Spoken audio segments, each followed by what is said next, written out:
So here we are with the post-match fan show. I don't know really what to say, Danny. I'm just kind of a little bit. The last 25 minutes of that game just kind of ruined me a little bit. I don't really know. I'll be interested to see what everyone thinks. I thought obviously Emerson getting sent off. I think look, you can argue it wasn't a red card. There was chances, but look, Anthony Taylor let the game flow.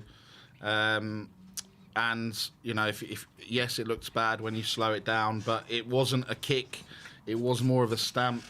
I think if it had gone to VAR, then it probably would have been overturned and got him to look at the monitor anyway. So I think it was endangering an opponent. But look, it's a disappointing start to the weekend for us all. Yeah. How are you feeling now after another early kickoff where we've lost and we can't seem to do well on these early kickoffs at all? Yeah, it's just frustrating, to be honest with you. I think, it's hard to say. I think where the downfall all started was Emerson's red card. I think we were still in the game. I think it was poor. I think it was just a kind of game just where we made a calamity of mistakes. All over the pitch. Lloris made the bad mistake. Emerson was just shocking all game. He was terrible. He was our worst player on the pitch, and he was asking for the red card. He was kicking out at Martinelli because he couldn't handle him the whole game. It was quite a number of times we saw it, and we were saying how many times he was kicking him or going a bit too aggressive into him.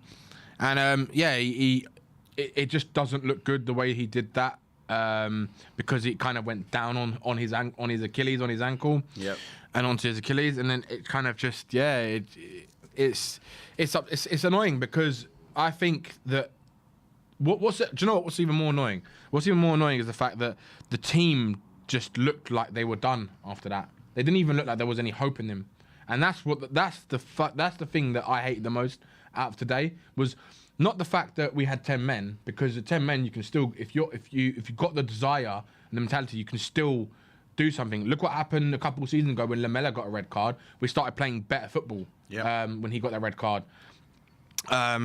Even though we lost that game 2-1, we still were really giving them a go. And it just looked like we were down and out. And then we were literally 5 or so minutes after, we conceded the third goal, and Conte's looking at it thinking, fuck, we're going to get absolutely battered if I don't change it. So he had to really do something to make sure we didn't get battered like 4, 5 or 6-1. So, it is what it is. It's kind of, again, showing how bad and the lack of depth we have. We didn't have one attacking player on that he wanted to bring on. You look at the bench, the only other midfielder, really, everyone was defensive. Every single player was defensive that came on. I understand the defensive changes he made, but what I'm saying is that's all we had on our bench, defensive players. Yeah. And yes, it stopped the rut of getting battered even worse, but what's that going to do for the rest of the season? I mean, I think so many people in the comments were saying earlier, the shining light of this is that Emerson's going to be out for 3 games in the Premier League. I think that says it all, really, doesn't it? Yeah. But what's not the shining light is that Doherty's cameo was even worse than Emerson. He looked like the old Doherty, where he was not confident. It's a big miss for Kulusevski. And it's going to be interesting to see what Conte has to say about this, to be honest with you. Yeah. And what he's planning to do in the next kind of up and coming 3, 4, 5 Premier League games. Yeah, I mean we got 3 super chats here. So big up to Powders TCG, member for 7 months on Silver. Big up Powder. Kunain Taki, apologies for the pronunciation, deserved the red just for stupidity alone, 100%. And we scroll down to Kunain Taki again. Lloris needs to be blasted to the moon. Blunders and can't distribute to play out from the back. Awful. Oh yeah, he was awful today with that. He was awful. I mean, the amount of times I saw him kick the ball off the pitch was just a joke today. It was ridiculous. And another super chat here from Shepster Boy, lads. This is why Emerson paid $1 million, because he is bad. Yeah. Well, he needs to pay maybe another $10 million. I think so, to try and get him anywhere near to where he needs to be. He's never going to get there though. He's not good enough. No, absolutely. And look, right, like and subscribe, guys, and leave your comments. Have we got anyone in the back room, Vinny? We'll just get into it. Because we just I don't know what to say. Just get into it. We got San. How you doing, brother? Good, how are you guys? Shit, mate. Yeah, great. On top of the world. On top of the world, Yeah. as you can imagine. Give us your thoughts, Hassan. I went in with low expectations. Came out of the first half with a small bit of hope, and then ended the game depressed. So, it's a typical game for a Spurs fan, I'd say. But look, we knew how we were going to play. We all had slimmers of hope that he'd switch to a 3-5-2. Yeah. He didn't. He went with Yeah. a 3-4-3. And look, the moment I saw a front three, I knew it was going to be a long, long day. Yeah, I felt like that. I just had like any hope I had just slowly diminished. And you saw that in the first 20, 25 minutes. We just got outplayed. Um, and look, people are gonna call for Conte's head, and you can go down that path. You can go down another path, whatever you want to do. But for me personally, I'm not criticizing Conte as a manager because we have no right as Tottenham fans to criticize a man who's won so many different trophies in so many different places. But what we can criticize is his decisions. I'm not criticizing his pedigree, his decisions. And his decisions to not play with a three-man midfield, Yeah. to continuously play Emerson, has to be asked, right? I agree. And look, people are gonna blame Emerson, and I'm not gonna dig into him too much because I just don't have the energy with me right now. But every time, look, before the red card, every time he got the ball, he just started walking. Right, I saw him get the ball and just stop He was because he awful. didn't know what to do. Right, it just every attack Yeah. broke down. There was one thing in the first half where he got the ball near the edge of the penalty area and he just like tripped over the ball, like he fumbled the ball and just fell over. And I just it's these small things that just don't it just doesn't work for what we want to do. I think some of the team selection as well wasn't amazing. Look, Martinelli's going to give a hard time to anyone, right? Yeah. He's a good player. But the reason Emerson had to, or didn't have to, but got that red card was because he couldn't handle him, Yeah. right? And look, we all know Conte's perception of Spence. We all know that he doesn't think he exists, and that's fine. But if you have someone who's fast like Martinelli, the best hope you have is for someone who's also fast. So at least he can be there. At Yep. least hold up the play for Or Romero to Hassan, come back. do you think he should have played Perisic on the right hand side with his experience and left Yeah, Seth? Perisic would have got skinned either way. Yeah. You saw how I it was agree. against Stack. It was useless defensively, and that's not his fault. He's a left winger trying to play a left back. It's not. Yeah. I mean, if you played three in midfield, then you could have Perisic as a left wing back because then you have an Yeah. extra person in midfield to Yeah. help out defense. Yeah. But in a 3-4, I would have put Sessegnon on the left hand side. I Yeah. know he doesn't. I know Sessegnon's useless going forward, but it just, I just can't. I just don't know. Basically, what you're trying to say is Emerson Yeah. just shouldn't be anywhere near this Tottenham team, essentially. He shouldn't, but he Yeah. will be. He'll play. He'll play against course he will. Frankfurt. He'll play Yeah, against of course. Frankfurt. And people are saying yes, Spence is going to get his chance now. He's not Matt going to get a Doherty chance. will get his chance. No, he's going to put Perisic on the right and Sessegnon on the left. Yeah. He's going to do that. He's Or going to do that.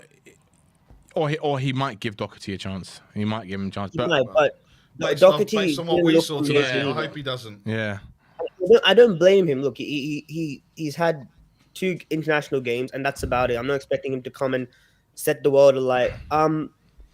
But for me, the squad, of course, you couldn't bring any options to change the game. But could you really change the game 2-1 down with a man down? There's so many different variables, and part of me wants to. There's different parts that led to the downfall. I think the squad, so Enoch as a whole, Emerson as a sole figure, Conte with some of his lineup decisions, and I just think we don't have the players to play a 3-4-3. We simply don't. If you're gonna have two in midfield, you need top midfielders. You need to have midfielders who are comfortable on the ball. I thought Bentancur had a decent game. He I did. thought Højbjerg Yeah. was not too good, but you need to No. have two top midfielders who get the ball and just ping passes. But we don't have that. So But if you're do you, gonna do that, at least, yeah. no, guys, I was going to say, Asan, just on that point. But do you think though that if we did have three in the midfield today, that Basuma, Højbjerg, and Bentancur can handle Xhaka and Partey? Because for me, Partey was their man of the match, and they gave it to Xhaka because Partey just looked so dominant, and I think they needed that extra body to kind of counter him. But Look, we'll never know. We'll never know. Yeah. We can speculate and say it wouldn't work, it would work, but the matter of fact is we don't try it. And that's Conte's way. If it's tried and it's worked, you keep going with it, right? And in logic, in theory, there's nothing wrong with that. But when things start going off the rails, when things don't start going the way you wanted to do, and then questions will naturally start appearing. And I know a lot of people will be saying, "Oh, Conte out. I don't want this type of football. stupid. Yada yada. This is rubbish." Yada, yada. But look, we've seen this football work before. Am I a fan of the way Conte plays? No. Yeah. Am I willing to keep him and watch this stuff? Yes, of course I am. Who else are we going to get that's better than this man? Yeah. Right? I think fans we're going to be reactionary. That's who we are as fans. We just have to stay calm as much as we can. Take this loss. Losses are going to happen throughout the season. We take this one, and just hopefully, like you said, the Emerson being sent off. Hopefully, that's a blessing in disguise. Hopefully, he does something. We have, I think, Brighton as one of our games coming up. Yeah, next Maybe Saturday. he tries out Spence in that. That's like a 0.1% chance of that happening, but maybe he just chucks him on for whatever. Yeah, so But look, Hassan, he will miss Brighton away, Everton at home, and Manchester United away. Yeah, so those Brighton and Everton games really, especially the Everton game at home, really gives you a chance to tinker around a bit. Does Conte tinker? Not really, so I don't expect it to happen. But if in an ideal world, that's what I would think would be a good thing to do. But yeah, look, it's a sucky way for the weekend to begin, but that's football, right? It's gonna hit deep, and you just got to pick yourself up and move on and look forward to Frankfurt, which is going to be an interesting game because I don't know if he'll even win that one if he play like this. Look, it is what it is. We've lost. A lot of us probably expected this result. We're just disappointed because there was an opportunity to get at least a point. But I want to ask you something, Hassan, because at the moment Conte has obviously been very stubborn in his tactics, right? And I know you said we can't question Conte as a manager because obviously that's where he is a manager and he's in the position he's in, but we can question the decisions he makes. Now, I remember when he was at Chelsea in that season where he was just at the start of the season when they won the title, they were playing quite bad until they got beat by Arsenal, and then he completely changed the formation and he went to like a 3-5-2, right? When he did that, they all of a sudden they started just beating everyone. Now, do you think that we're going to see Conte maybe decide to finally change the formation, or do you think that he's going to just continue to stick with this because? And if he does continue to, what's the reason you think he will, and what's the reason you think he won't change it? Okay, I'll answer the part why I think he does put the 3-4-3 in front. If you look at our team and our strengths is up front, right? Kulusevski, Son, Kane, Richarlison, right? So if you look behind that, it's sort of what's going on there. He's going to try and prioritize what we're good at, which is attack. Yeah. Now, the problem is when you put 3 up front and 2 in midfield, it's very hard to actually get those 3 involved. There was maybe 2-3 times where all 3 of them actually connected. Yeah. And one of those times was for that penalty, which we got. So when you play 2 in midfield, especially with midfielders who aren't as gifted technically, it is very difficult for the defense and attack to be connected. So whilst it's great that we're prioritizing all this attack, if you can't get the ball to them, it's sort of redundant, right? And if teams like Arsenal, who are really good on the ball, keep the ball so much and win the second balls, and we aren't 100% clinical on our counters. Yeah. Yeah.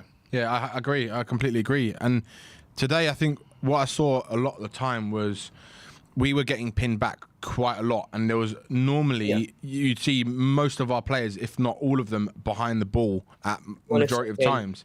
And do you think, though, that where we lacked today was a bit more desire in terms of our pressing game? Because what I saw was that we didn't press them. And I think that's the biggest issue I saw with today was not just the way we played, it's the fact that we didn't press them, and I think we gave them too much time on the ball, because if we got in their faces, I think it would have been more difficult for them to kind of play around us. Yeah, you saw, I think, after we got the first goal, after we equalized after with Kane's penalty, you saw them drop a little bit intensity, and we had the ball for 10 minutes, right?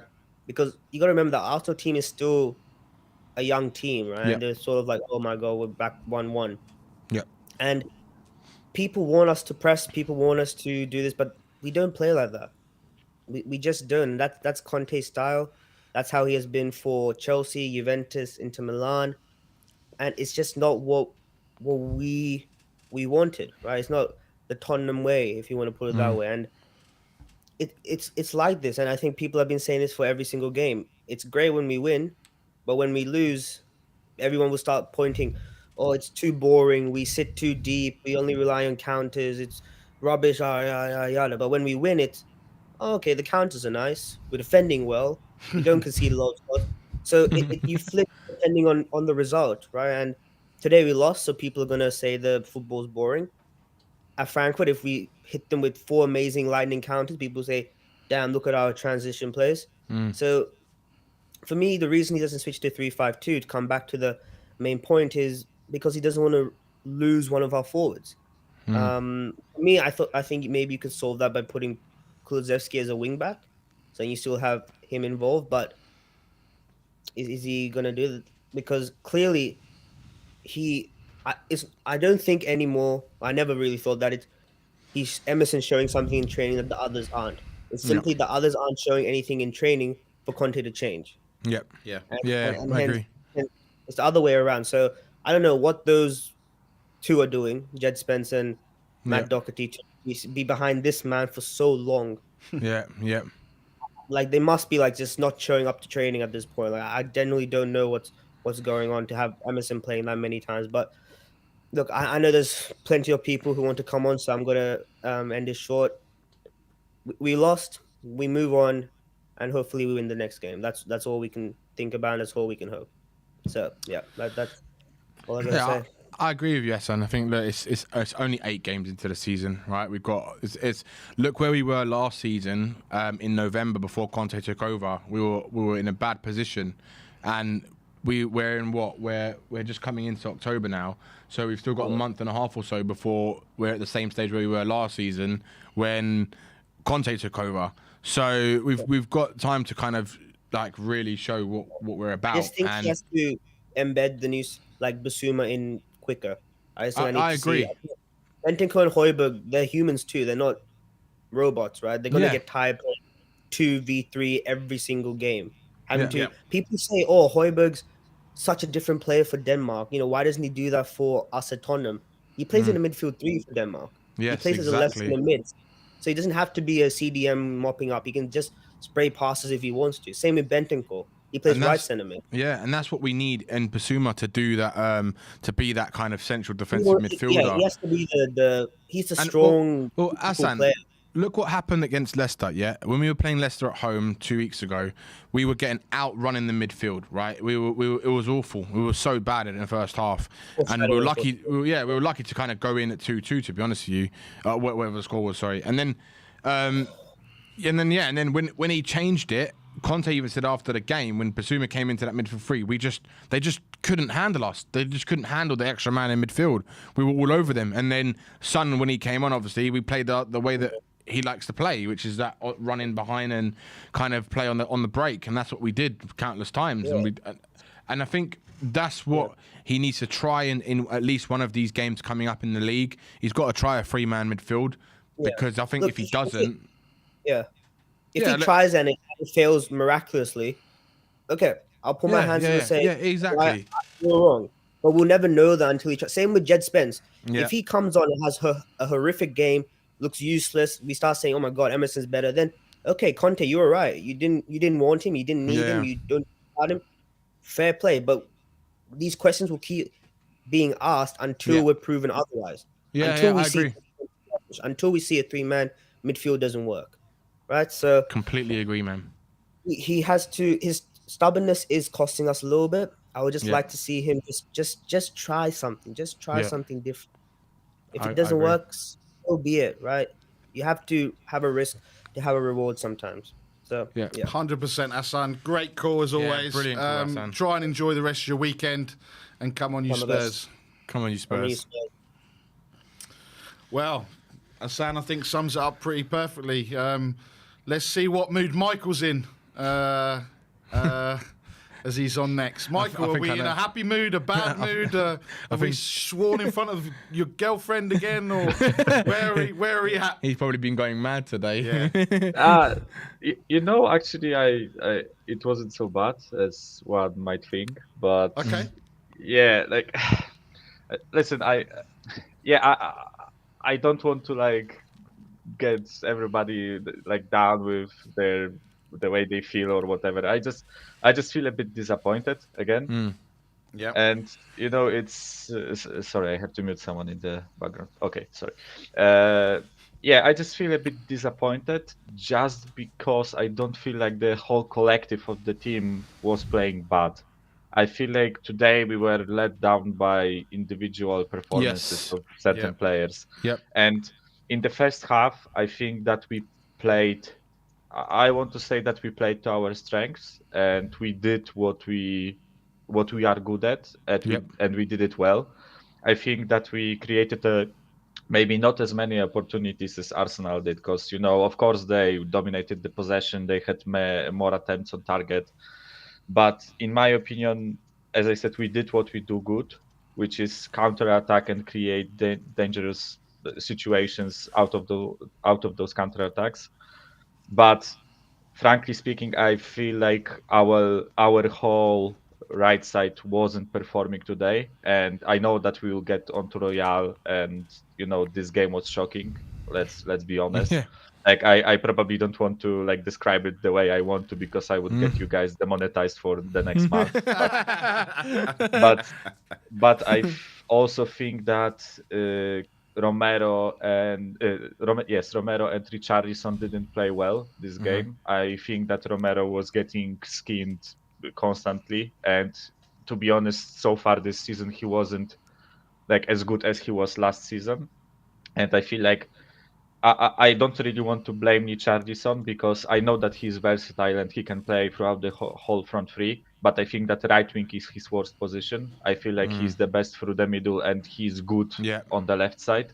But I think that right side is he's okay. He isn't bad. He isn't like Emerson level of shit. But you could clearly, in my opinion, you could clearly see that we needed Kulusevski there. And I feel like a couple of counterattacks that we performed, if we had Kulusevski there, and Brighton 2-0 up against Liverpool, by the way. 2-0 up. Wow. Yeah, 2-0 up. Yeah, and Chelsea's losing. Yeah, and Chelsea's losing as well. So yep. Everyone's losing, and it's a typical Spurs weekend. Yeah, when we have an opportunity to do something. Yeah. Unbelievable. Jesus, wow. Yeah. I have the matches on the other screen, so I can update you guys for the next like 5 minutes I am here. But yeah, like coming back to the game, I will say something strange. I really don't like red cards, and it's not because like we got one today. I just feel like it really kills the spectacle, and you can apply the same thing to the last game that we played against them at our ground. After that red card, I know it's a win. We are all happy that we won, right? But I honestly expected a better game today. I was really hyped to see some good football, and I think that because of individual mistakes of Lloris, Romero, and Royal, because I think that Romero also fucked up in that with that second goal. He should have cleared it out, or because after all, he kind of like passed it to Lloris. And It was I like don't think that, a pass, but Yeah. it kind of Lloris, when he saved it, he pushed it right in front of Romero, and it kind of bounced off him a little bit. So it was like he tried to pass it, but it bounced off him, and then it went, and Lloris wasn't expecting it, so it kind of went underneath him.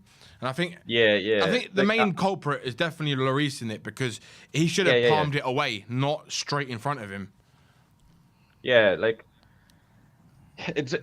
it was both players' mistakes in my opinion. More Lloris, but I also think that Romero could have done better in that situation. Yeah. But listen, I don't want to I am not the type of person to blame players and to say like get him the fuck out of my club just because he did one mistake. But this game we could clearly see why everything that we were saying about Royal, that every critique that we had of him was present in this game, and it was even worse because he got a red card. So we all say that he's like defensively okay, but when he crosses the halfway line, he is absolutely dog shit. Except he wasn't defensively good this game. He got constantly like dribbled past by Martinelli. He also got a red card. He stopped our counter attacks, and his crosses were bad. Like, what is there in Conte's mind to play this guy over and over again? I get it. Like pass. Yeah. Go on. I was going to say, Michael, I'll tell you why. It's because he said it himself. He knows what he gets with Emerson. So he knows that he's not a talented footballer. He knows, but he tries. And Conte likes people who try.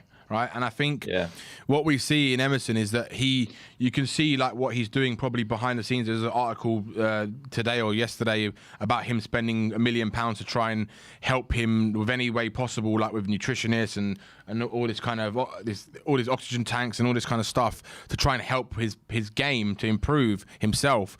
And I think he tries, but the problem is he's just not good enough. He's just never going to be good enough.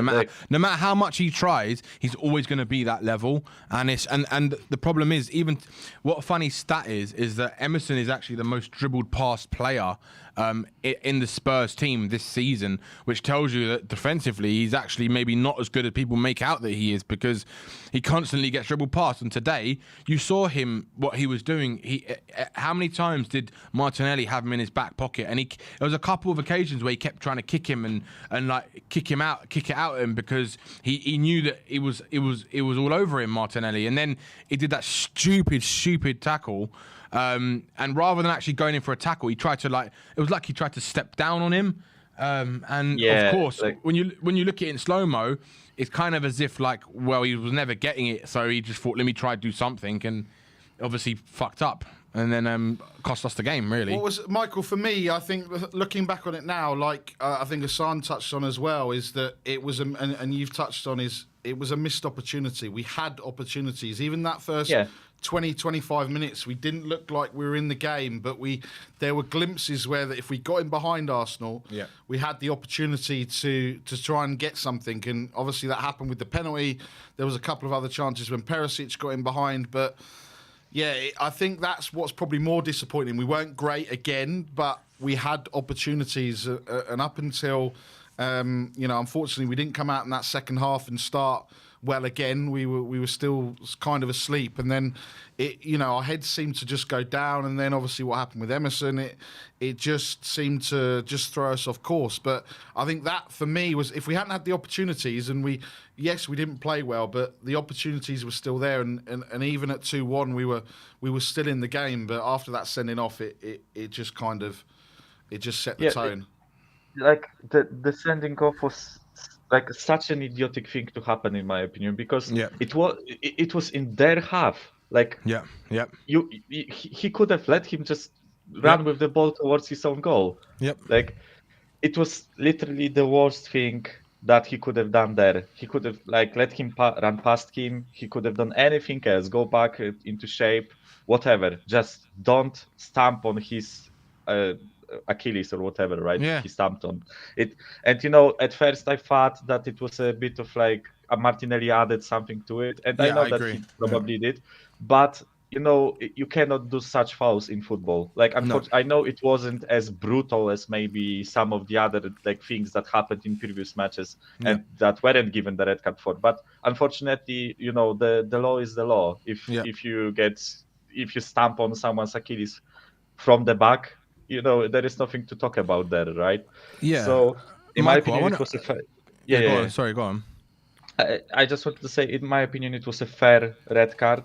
Yeah. And to be honest, like everything that happened in the second half was at the worst timing that it could have happened, right? We conceded the goal right at the beginning of the second half, which immediately put pressure on us to open ourselves up.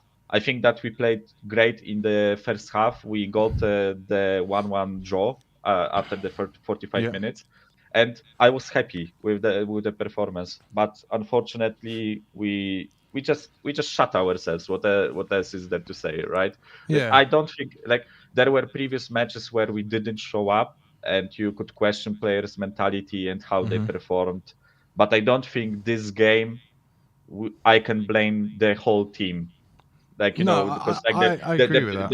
the previous North London derby at their ground, I was fuming with the whole Yeah, team. yeah. Everybody, I was fuming with every single person on that pitch. They were all bad that I game. think there's like Whereas a in this mutual game, feeling, yeah, like with Spurs fans at the moment. They're not as disappointed as we thought people might be, because at least, like you said, not all of the players were bad today. I think it was individual mistakes that kind of cost us today.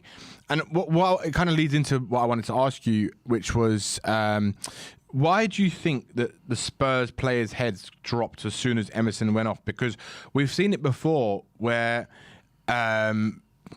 like in previous North London derbies, when Lamela got sent off, we actually started playing better football, and we actually tried to give it a go. Why do you think we didn't today? And it kind of got worse for us, and Conte had to make a dramatic half a team changed, basically, to try and stop us from conceding any more goals.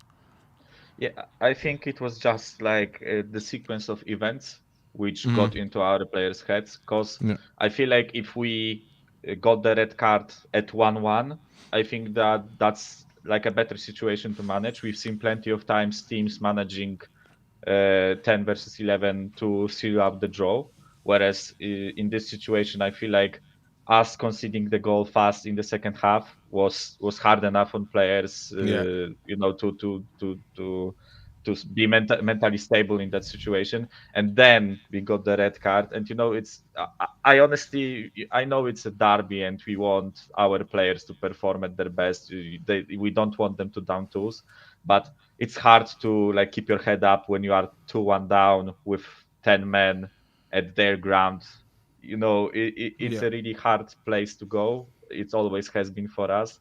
So yeah, honestly, my expectation for this game was that, I started watching it with an expectation of we will probably lose, but I am ready to be pleasantly surprised, if you know Yeah. what I mean. Like, I get you.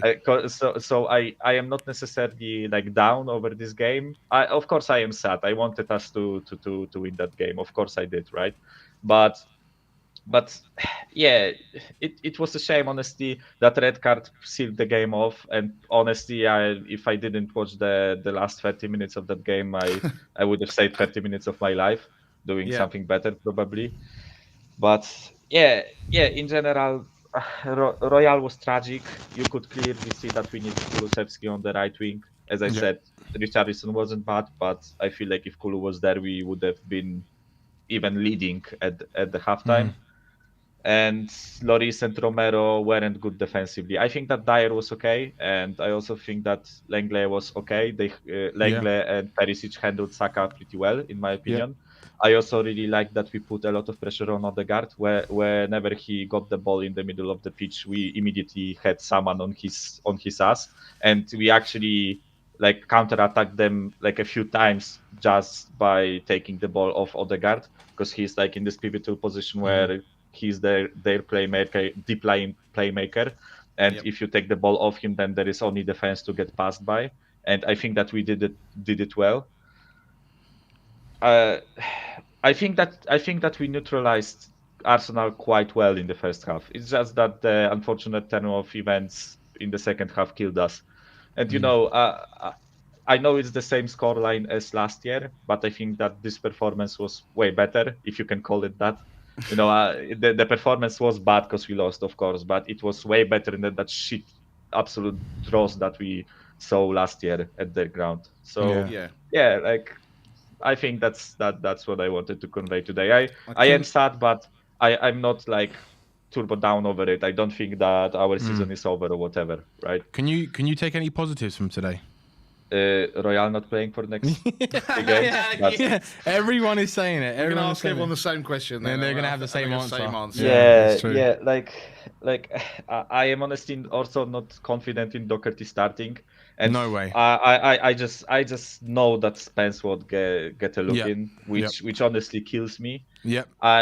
When we were talking about his transfer in July, I said that I'm not necessarily gassed over him coming because I wanted us to bring someone experienced, where not banking on another kid to become a star in our team. But he's here. I want to see this guy perform. Yep. He's a totally different right wing back What we have. compared to Royal. He's Yep. extremely offensive. He dribbles past players. I think that if he was playing this game, we could actually use him. I Yep, know there I is agree. also that comment that Martinelli made about like the hardest right wing back that he played against, and he clearly said it was Spence. So there is something there. Yeah, just Royal not playing for the next 3 games. I think that it will be helpful for our team, but also for him, because I feel like I of course I don't know him. I don't know this for sure, but I feel like he kind of believed his own, not hype, but believed his own like position. I feel like he was certain that he's a nailed-on player in the starting 11, and now like I hope that Conte is absolutely ripping him apart in the dressing room. Yeah. Because he should. This performance was really bad. I could defend Royale in the previous matches, but this one, no. And unfortunately, there is nothing to defend in this match. He was absolutely dreadful. Yeah. And I am looking forward for the next match. I don't think that we will like struggle now with every other opponent that we will come up against. But yeah, we got a bit of a humbling today. It's unfortunately at the hands of Arsenal. I know it hurts, but we move on. That's my opinion about it. Brilliant, Michael. Thanks for the call. Really good Big up, and try and enjoy the rest of your weekend, Michael. And we'll see you soon. Yeah, of course I will. Liverpool is getting their ass kicked, so I am happy already pretty much, right? Well. That helps. Yeah. Brilliant, Michael. Thanks very much. Come on, you Spurs. Bye. Take it easy, Michael. So we had a couple of super chats from Kennedy Loy. The last one saying, "Let's be real, Spence should be playing." So yeah, all those people in the chats. Look, all the people in the chat that are saying Conte out, sack Conte. Oh, people are It's idiots. we've just gone on a 14-game unbeaten run. When Conte took over, we were in the bottom of all the stats, and now we're in the top 4. So look, it's the first game that we've lost. Okay, it's against Arsenal. We didn't want to lose that game, but if that means that we go on another 14-game unbeaten run, then I'll quite happily take that. And we have the Resonator. How you doing, Rez? What's up, Jeff? How's it going? What's up? I'm good. How are you? Good. I'm actually not good. I'm shit. No, you're not good. Yeah, okay. You don't look like you're in the Conservative club. Did you not get in? No. We left. It was not worth staying. It was a soiled venue after that load of crap. Okay. But do you know what? Actually, I say it's a load of crap. It wasn't a load of crap. Contrary to what a lot of people who are insistent on that we should have played 3 in midfield, which I do agree with. We should have played 3 in midfield. Yeah. But contrary to those that are insistent on the fact that we should have played 3 in midfield, we didn't actually lose that match in midfield. Yeah. None of the Arsenal players won their midfield battles. The best central midfielder on the pitch today was Rodrigo Bentancur. Yep. Yeah, Oh, he I was don't the know one if I that was agree winning with his midfield battles. I So think this Partey idea was the that best. no, he wasn't. He scored one He was. worldie. Partey, he wasn't. He was mate. dominant in He did midfield today. nothing. He didn't dominate anyone. Bentancur was good, Rez, but Partey was better. He was much better. Okay, no. What did Partey do other than actually score that goal? What did he actually do? He was dominant in midfield. They couldn't handle him. You needed someone We to be got on the him ball all past him game. time and time again. How many times did we get the No, ball I don't think into so. their box? Yeah. What turned that game was Emerson's ridiculous decision and Lloris having the ball squeeze under him. Right? Those things you can't legislate for. Now, I do believe we should have played 3 in midfield, because then I think we would have been far more solid, and we wouldn't have had to worry quite so much. Right? But you look at the likes of Odegaard. They gave the man of the match to fucking Granit Xhaka, who did bollocks as well, apart from score a squeaky goal. Right? This is the point. It's a bad result, but it was not the worst performance today. It wasn't terrible. Okay. What makes it annoying was the fact that we lost composure at bad points. Yeah. Right. Again, Lloris letting the ball squeeze under him. I mean, Emerson is now suspended for the next 3 games. Right. That means that at right wing back, we will play Doherty or Spence. If, unless Conte does something very, very different, right? My hope is that whoever comes in to that right wing back berth is good enough, and it won't take much for Emerson to never wear a Spurs shirt again. Okay? Take your $1 million and fuck off. All right? Oh, round of applause for Rez in the background. He's got fans. He's got some fans in the back. Okay. Oh, actually, I did want to give a big shout out to a group of people. A big shout out to all the Arsenal fans in the chat. Thanks very much for coming onto a Spurs channel and supporting it with your comments, because that helps the algorithm, moves it up the search thing. Brilliant. Good job. Thanks very much. Who we got? This guy's delusional. Emerson, one of our best players. Yeah, nice one, Joe. That's right. Emerson, best player. Red card. 5 red cards in 5 seasons. Yeah, he can't actually go a season without being sent off. Yeah, he's the best player. Yeah, right. That's pretty much what I wanted to say. Okay, fuck off, Emerson. Okay, I'm pissed off that we lost, because Arsenal do not deserve it. Right, they're a bunch of scumbags, and I fucking hate them. Yeah, again, piss off, Emerson. All right, Rez. On that note, Hold on, before you go, Rez. What was the silver lining for you today? That Emerson will never be in a Spurs shirt again. Everyone's saying the same thing. Look, I'm going to be serious now. Look, okay, it wasn't a great performance. Okay, we have still got problems at Spurs. I'm not going to deny that. Okay, the issue that we've got is that we have.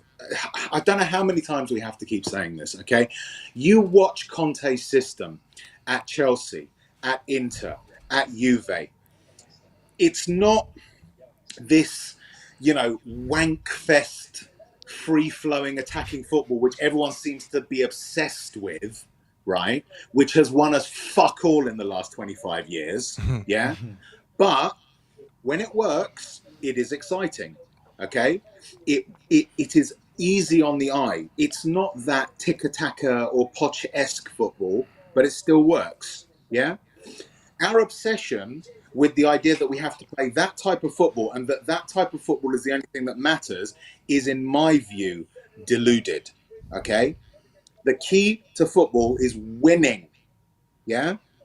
If people want to talk about the traditions of Tottenham, what about the fact that Bill Nicholson turned around, if you want to talk about tradition, and said a season in which Tottenham don't win something is a failed season, or words to that effect? Yeah? So at what point do we put aside our desire to wank ourselves into a fucking coma? Sorry, Bob. Okay. Over free-flowing football. Yeah. Over free-flowing football in favour of actually winning something. Okay. So I would say to Spurs fans, put that aside and go for whatever wins. And Conte can win.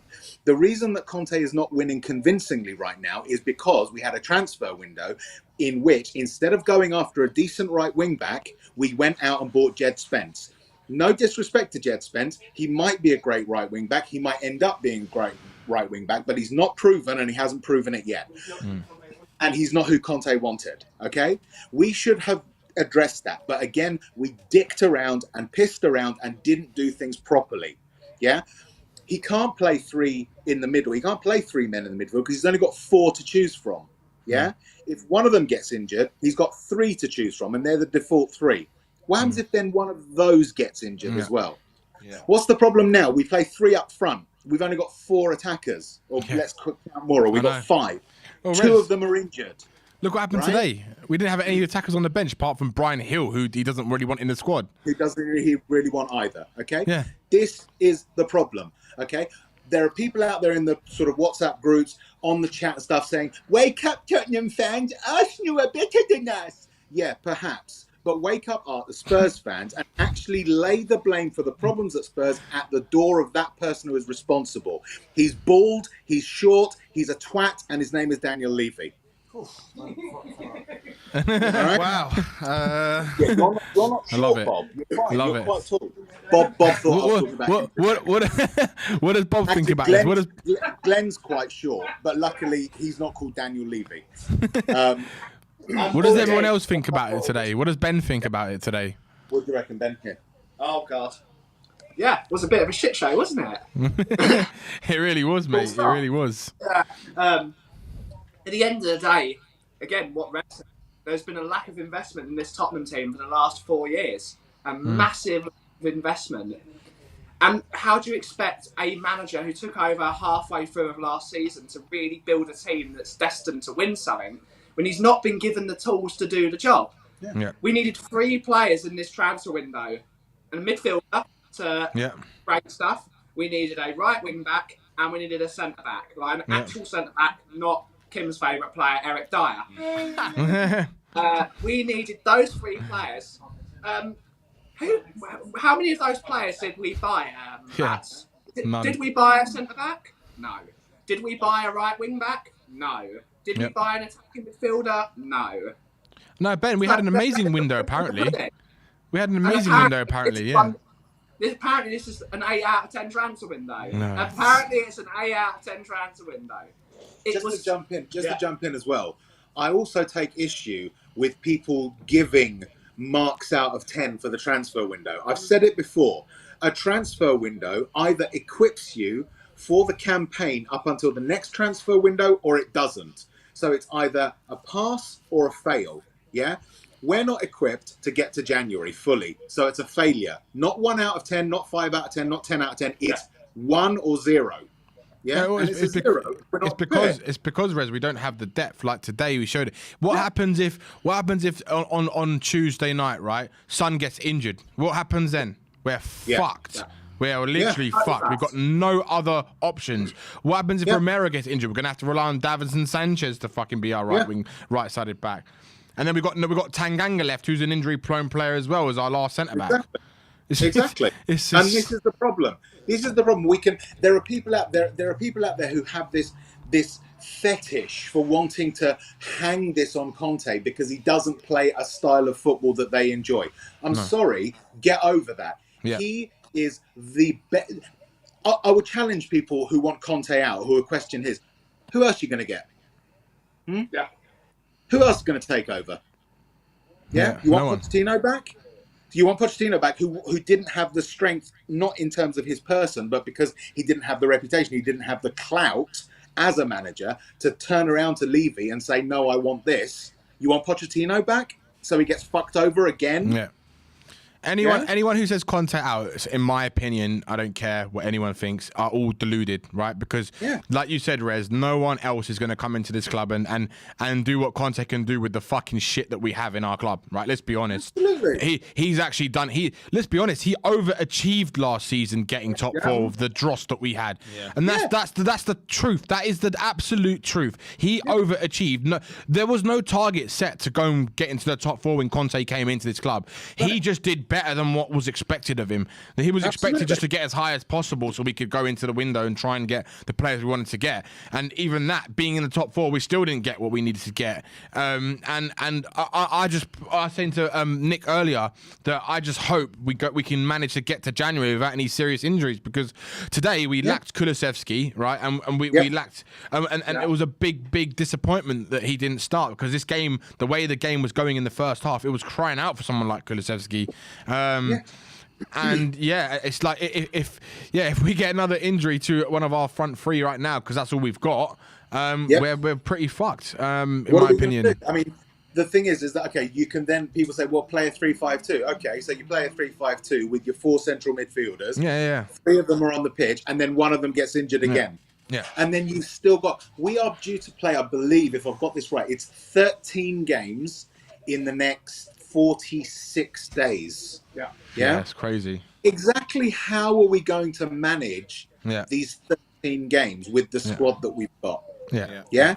Now tell me that it's an 8 out of 10 transfer window. Now tell me that you can give a mark out of 10 to the transfer window.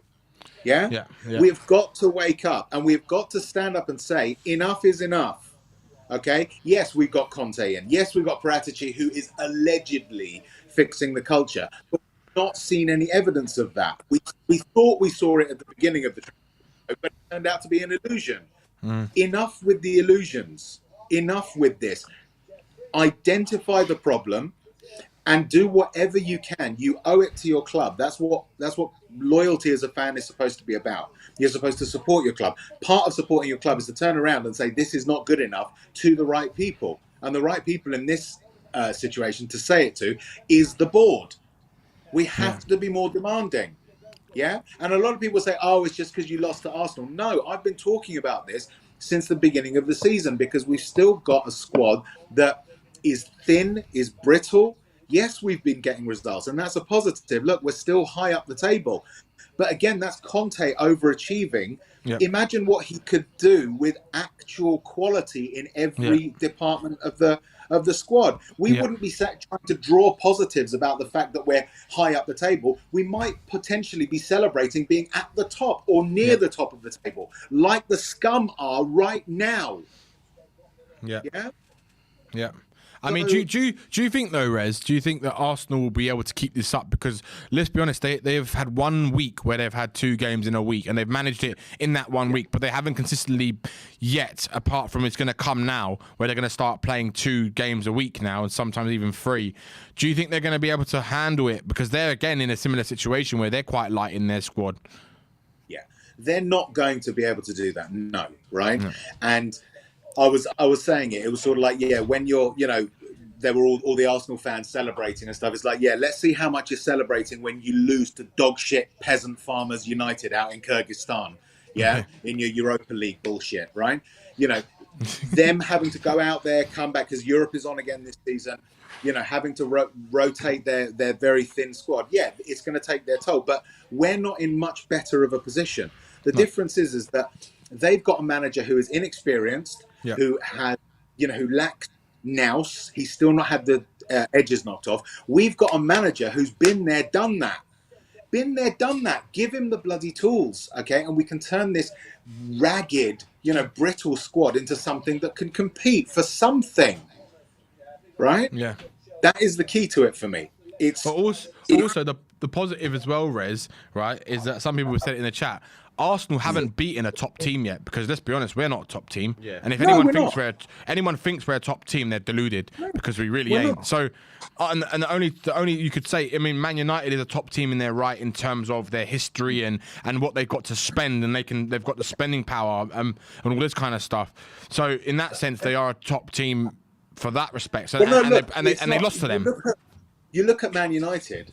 It's actually worse for Arsenal because they haven't faced the top team either. They were beaten by Man United, who currently aren't a top team. They might be, they might have a high profile as a club, but now they're still recovering from the dysfunction that has been affecting them for the last 2 seasons. Arsenal are not all that. They're not ineffective. They're better than the majority of the league, as we are, right? Because we're just that size of club. It happens. It's the way of the league at the moment. The competition is unbalanced. There will always be the majority who are less able, right? But out of those that are the able ones, we are in the lower echelons of it, as are Arsenal. Yeah, Liverpool right now, everyone says, oh, Liverpool are crap as well. Yeah, but the thing is, Liverpool are in a period of transition and dysfunction as well. Yeah. Something is going wrong with them. Chelsea have just changed their manager. I mean, my soul died when Potter got the Chelsea job, right? Because I thought this manager is an amazingly good manager. He's going to do a huge amount of good things. Unfortunately, he's going to be doing it with a bunch of scumbags. Yeah. You know, Man Yeah. City, the turd in the water pipe of world football, in my view. You know, they are the strong ones. Arsenal are not on that level. Yeah. They're simply not, and neither are we. Yeah. So I agree. Arsenal yet to face a proper challenge. They are going to have a new arsehole ripped for them by Man City. Man City, when they face Arsenal, are going to utterly annihilate Arsenal. Badly. Very, very badly. Right? Haaland is going to have a field day against Arsenal. Yeah? Watch. And then we'll see how good Arsenal actually are. Okay. Yeah. Right, Rez. It's interesting, yeah. Right, Rez. We got loads of people in the back room. Thank you for your 20-minute rant. Yeah, now absolutely. piss off, mate. Now piss off, mate, will you? Piss off, Danny. Piss off. Cheers, Rez. See you later, guys. See you later, guys. Right. Oh, look who we got. Look who we've got in the background. I think he looks absolutely fuming. I think he needs to get that shirt off right Can now. you see that shirt being burned? Yeah. It's live. It's Mr. Daigle. How you doing, Daigle? Right, so let's just get the fun and games out of the way straight can't away hear and him. just say it's I getting can't hear watched in the... Okay. Don't do this right now. Yeah. I'm joking. We can hear you. Don't. I'm in no mood for this right now. Sorry, So I am just going to say, let's have the fun and games and let's go back to fucking reality and say this is getting washed in the morning. Now, let's talk about 50 shades of fucking pathetic that we have just witnessed for many things. First of all, that performance was much worse than the performance with Nuno. Much worse, and I'll tell you why. Okay. Nuno, manager that weren't respected. Kane didn't want to play. Ndombele and Dele, who didn't even want to play in midfield. The team weren't playing for a manager. This is a team playing for the elite of the elite manager. Everyone playing and everyone believing what we're doing. Everyone knowing how important this game is. And again, another pathetic performance, period. And I'll break down with players as well.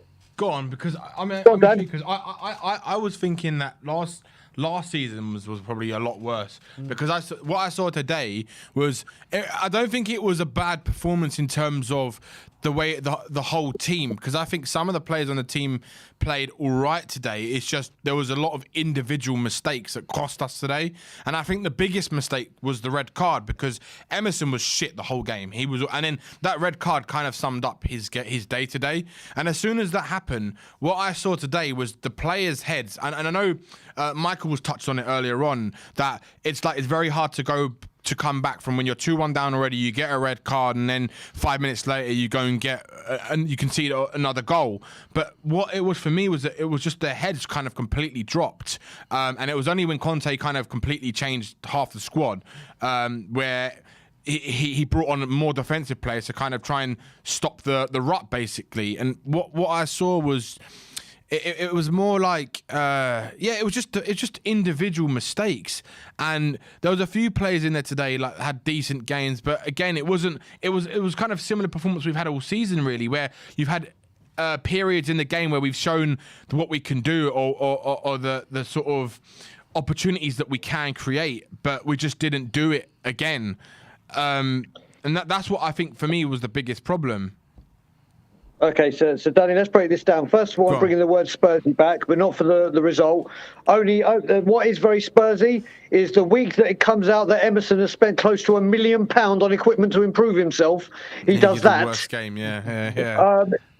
Who else says I'm so shit? I've invested 850 grand to get better, and even Cody said Emerson looked clumsy even for Emerson. Oh, he was bad. He was awful today. He was so bad. He was woeful. And then you say when he brought on players to try and change the game or whatever, that great transfer window we had, that phenomenal, we spent money, we spent it well, we spent it quick. Lovely attacking option. Brian? Do you know what the worst thing? Great attacking options. Great different. This window was shocking. Yes, the beginning was good. Yes, it was good. But this isn't. We had a good 3 weeks. Woo-hoo! Let's go, wicked. Let's wicked. And then every other team strengthens itself. We're meant to have squad in depth. Emerson gets sent off. Does Jet Spence come on? No. He Let's brings make on a change and Doherty. bring on a left wing back, a few midfielders. Well, And do you know what the worst thing is, Brian? He brings on Doherty, right, for the right wing back, and if anything, I think he played even worse than Emerson. I mean, he just looked even more unconfident than Emerson was today. I mean, he nearly conceded a goal by that ball. He basically crossed the ball to an Arsenal player in the box, and he was like, there was no one around him. He crosses it back into dangerous territory. He was misplacing passes. He looked unconfident.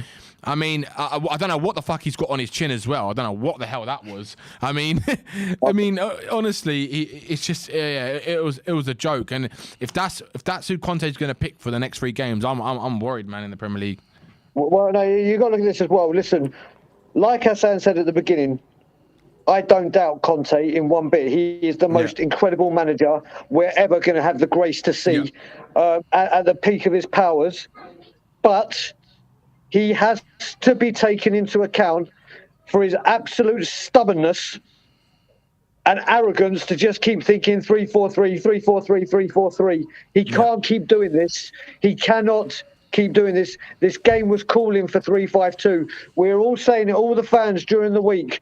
We need to make sure that midfield is locked down. We get overrun in midfield. He even suggested that he may be alluding to it. Does he do it? No. Did Arsenal look better from the get-go? Yes, they did. Now we'll start getting into players. Hugo goddamn Lloris. I put a tweet out. Listen, this guy has been an incredible servant to the club. He is a world-class goalkeeper. But now is the time to find his replacement. Not to say get him out immediately. This isn't got to be Fraser Foster backup. We have to look for the heir to his throne, because his shot stopping, don't get me wrong, absolutely one of the best there is, if not the best. But his handling, his decision making, his distribution have become highly questionable. I agree. It's 10 years now. He is the best goalkeeper I've seen in my life at Tottenham Hotspur, hands down. But like we've said, and like Stel said, and like other people say, we got no time for sentiment anymore. If a player is going down, another one, and people won't criticise him because of who he is. Romero, since his injury, and coming back so early, I agree. Awful would be a promotion to how he's playing. Let's be serious. And listen, again, Romero has come back too early. And why has he come back too early? Because we haven't got a central defender to say, do you know what? Take some time out. This defender will step in, because we didn't spend in the transfer market. But it's okay. And then you've got to look at it, the mentality of this club. Yeah. The mentality of this club, where we go to Arsenal and we have the elite manager.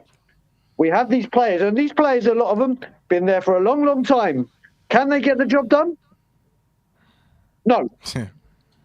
No, they cannot get the job done. And I've got to say, I couldn't believe when I was listening to you guys, and you said the chat is filled with people saying Conte out. Oh, it's ridiculous. Yeah, ridiculous. I cannot believe this. This is what makes me laugh. I know there's me. I know there's Stel. I know there's Bob. There's Rez. There's you two and other people. And I'm sorry if I've left people out.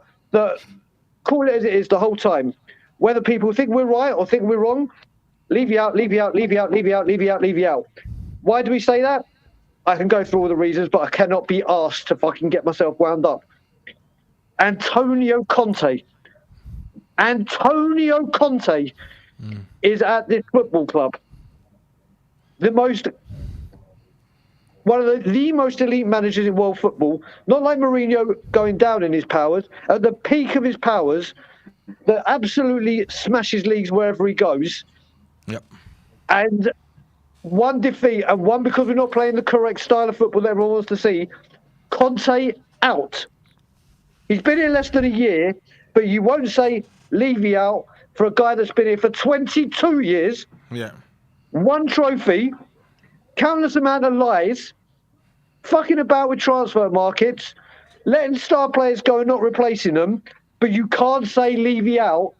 But after one bad performance, and yes, it's against the filth, and yes, this fucking hurts more than anything, people have the audacity to say Conte out.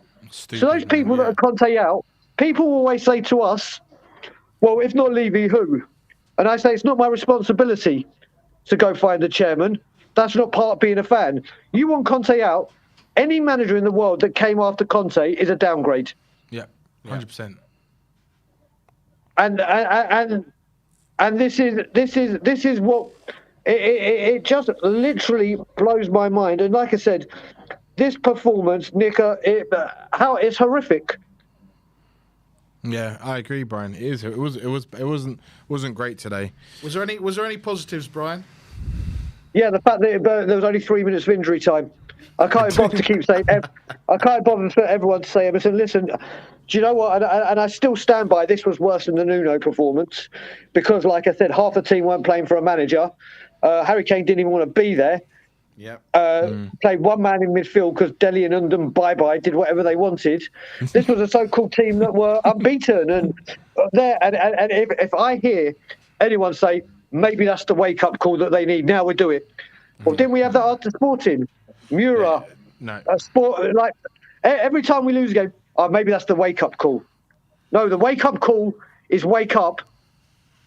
This isn't acceptable. This was a shit performance against our biggest rivals. The banter we're going to receive, and I will say to all the Arsenal fans in there, well done, mate. You fucking deserve the game. Yeah, 100%. Because once again, we fucking choked. So any Arsenal fans listening to me now or they're in the chat giving it, well done. You were the better team. You got a man sent off. Whether I'm still dubious if it was a red. They played the game. This is exactly what I wanted. What I wanted Richarlison to do, come on in the second half and start winding players up and do that to them. Yeah. But no, we have to do 3-4-3. What did you think of Richarlison's performance today, Brian? Richarlison was bright. I mean, another player I was kind of disappointed in Perisic. Yeah. It's the first time I can actually say that. Bob asked a question the other day. I can't remember on what stream or what channel. He said, no, it was on Bobby K's Cooping the King. And Bosworth said, would you say that, I can't remember the correct words, would you say Perisic's form has been questionable? I was like, no, I can't. But today I think it was. He had that chance when he was through on goal. Yeah, and instead of going for far post, he went near post. Exactly. He didn't even get on target, Brian. Some of his decision making wasn't the best. So yeah, there's just huge question marks over this performance. Yeah. Huge question marks, and you look at it. There's no real attacking depth. We played the three. We couldn't change anything. You asked about Richarlison. Sorry, you asked about Richarlison. Richarlison was bright, but what I found, what has been disappointing him, is he seems to have a heavy first touch at times. Yeah, that's obvious. And then that heavy first touch is leading him into problems. Yeah. If he could get a tighter first touch, it would set him up a bit more. But listen, I honestly, Bentancur I think was bright. Yeah. And I mean. That's all I can. Højbjerg started off well, and he just faded out. Yeah. But it was just poor. It's just poor, and I'm really concerned about Romero. Listen. He will come back. He will come back, and he is. Listen, to me, he's one of the top 5 central defenders in the world. He is an absolute beast, but he has come back from his injury too soon. Obviously flew out to, I don't know if they're playing in Argentina or Jamaica, or wherever it was. He's come back from that late. And because we all think we bulked up and have this great strength in depth. We don't. Well, bro, I said it We today don't- earlier. I said it, Brian. Like, if you looked at the bench today, right, he couldn't even bring on an attacking player because the one player he had, he didn't even want in the squad, and the only reason we kept him is because they couldn't get their targets because they were being too cheap in the market, and they were trying to get loan deals for wingers to try and bolster the squad, but they couldn't get it. So Valencia's deal with Hill got cancelled, and Conte won't even use him because he doesn't trust him enough, because he doesn't think he's physical enough for the way he wants to play in the system he wants to play. And I think that's telling, because it's just like today, all the change. I know obviously he made the changes to try and not concede any more goals, but even before that, like, you would have thought that maybe there's something we can do to try and change the game. And like, if Kulu was playing today, then at least you could have had Richarlison on. But I've been saying this since the start of the season, even before when we were in the window, that having 4 forwards is not enough when you're trying to compete in 4 competitions. Like Rez said, and we've all been saying, some of us have been saying this, that if one of those gets injured, like right now, Mora is still injured. He's been injured for what, a couple of weeks now, a month now, and Kulusevski, we don't know how long he's going to be out for, right? So what happens on Tuesday night if one of our front 3 gets injured now? Then what? We're going to have to, are we forced to play a 3-5-2 because we ain't got 3 forwards? So let me just first of all say that when I was mentioning people that leave you out, I completely forgot to mention 2 people, and I felt quite bad because they're sitting with Bob and Rez. So big out to other leave you out people like Ben Kaufman and Kim B, aka Mary Poppins. Yeah, listen. When you look at this, that subs bench, half of them were defenders or wing backs. I think was Tanganga on the bench. I couldn't remember. No. Was he on the bench, Tanganga? I don't think so. No. But literally, I mean, I heard people even saying yesterday, maybe we can play Tanganga right back at rather than Emerson. I'm like, what, you mean the players that Conte's tried to ship out for the season? They said you have no future at the club, go and do. Yeah. I mean, what is that like? I want you gone, whether it be a loan to get some experience or transfer. Oh shit, we couldn't get rid of you. Yeah. But I'll put you on the bench because I've got so much quality and so much strength in depth. I'm going to use someone I didn't want on the bench. Yeah. And then when we're, and as you said, he brought these players on to try and not concede anymore. Yeah. Danny, he didn't have any choice. Yeah, Whether I he know he wanted didn't to have score choice. more or I know he didn't. concede. I know. He had absolutely. When you say Ollie, Skip, and Bissouma were the most attack-minded players that we brought on, and they're centre midfielders. Yeah. I know, Brian, I know. Anyway, mate, we've got loads of people in the back room. We don't want to be here till midnight. Vinny Okay, let certainly me just. doesn't want to be here till midnight. It's time. Sorry, I had a little break. Let me just get these ready and nice and fired up. Guys, enjoy the rest of the show. Stop saying Conte out, because there is only one person that should be out. And as always, Levy fucking out. See you later, Brian. Big up, later, man. Brian. Always great with Big Brian. Super chat here from Mitchell Edwards. Emerson would struggle on a Sunday morning against a fat, hungover winger. Mark Dorset, member for 21 months. Big up, Mark Dorset. We've lost 1 Premiership game going from last season, 1 in 13, in fact. Is Conte got it tactically wrong today? Let's not press the panic button yet. Absolutely completely not. agree. Absolutely not. We don't need to press that panic button yet. Vinny, how many people we got in the back room still? 7? Oh my God. We'll have to get through it now. Right, we're gonna get through it, guys. We're gonna give you your chance, but you need to be quick and concise, because otherwise we're gonna be here till midnight. So yeah, and the next guest, always positive, is Aravind. Big up, Arvin. What do I say? How are you feeling, man? How are you feeling? Tell us what your thoughts are today. You know what? Like, I did expect this, that we're gonna lose against against Arsenal. Man, as much as positive I am as a person to support, but this is horrible. Like, let's be serious. This squad is not good enough. The transfer window was not good enough. And players like Dyer, Davis shouldn't be starting for us. And we haven't gotten up. We never spend big money in a proven player. We haven't done that in the history of football. If you look at our 10 years, the way we do our transfers is horrible. our owner doesn't have any structure of what kind of football we want, what kind of manager we need to bring. All he cares is about finishing top four, get his money, and go and enjoy. That's what he wants. He doesn't give a shit about what happens on the pitch. Making us fools by saying that we have 150 million to spend, which no one know, which was not mentioned in the website that we're going to spend on the transfer window. So where is that money going, and no one knows. And people who are saying Conte out, if Conte is going out, I'm telling you, Fabio Paratici will leave, Kane will leave, Son will leave, everyone will leave. That's that for sure. Yeah. Our main players will leave and everyone will leave. So who was saying Conte out, it's stupid. He's making Davis and Dyer look good for these many months. We need to give award for him. There's a reason why Mauricio Pochettino didn't start these two people week in and week out, and Yeah. we can see why. They were not part of the team that took us to a Champions League final. We had Vertonghen and Toby Alderweireld, and there's a reason why he said in the documentary that there's a time which will our club will fall because even our top players were degrading and we're not bringing in the replacements. So it's evident. We have a new stadium, we have everything, all that money is going for. We're a good marketing brand. Like we use our stadium for many other purposes, but not building our team. It's Yeah. absolutely awful. Look at our bench. It's horrible. We have players like Brian Hill, who we can't get him out of the door. We have players over there.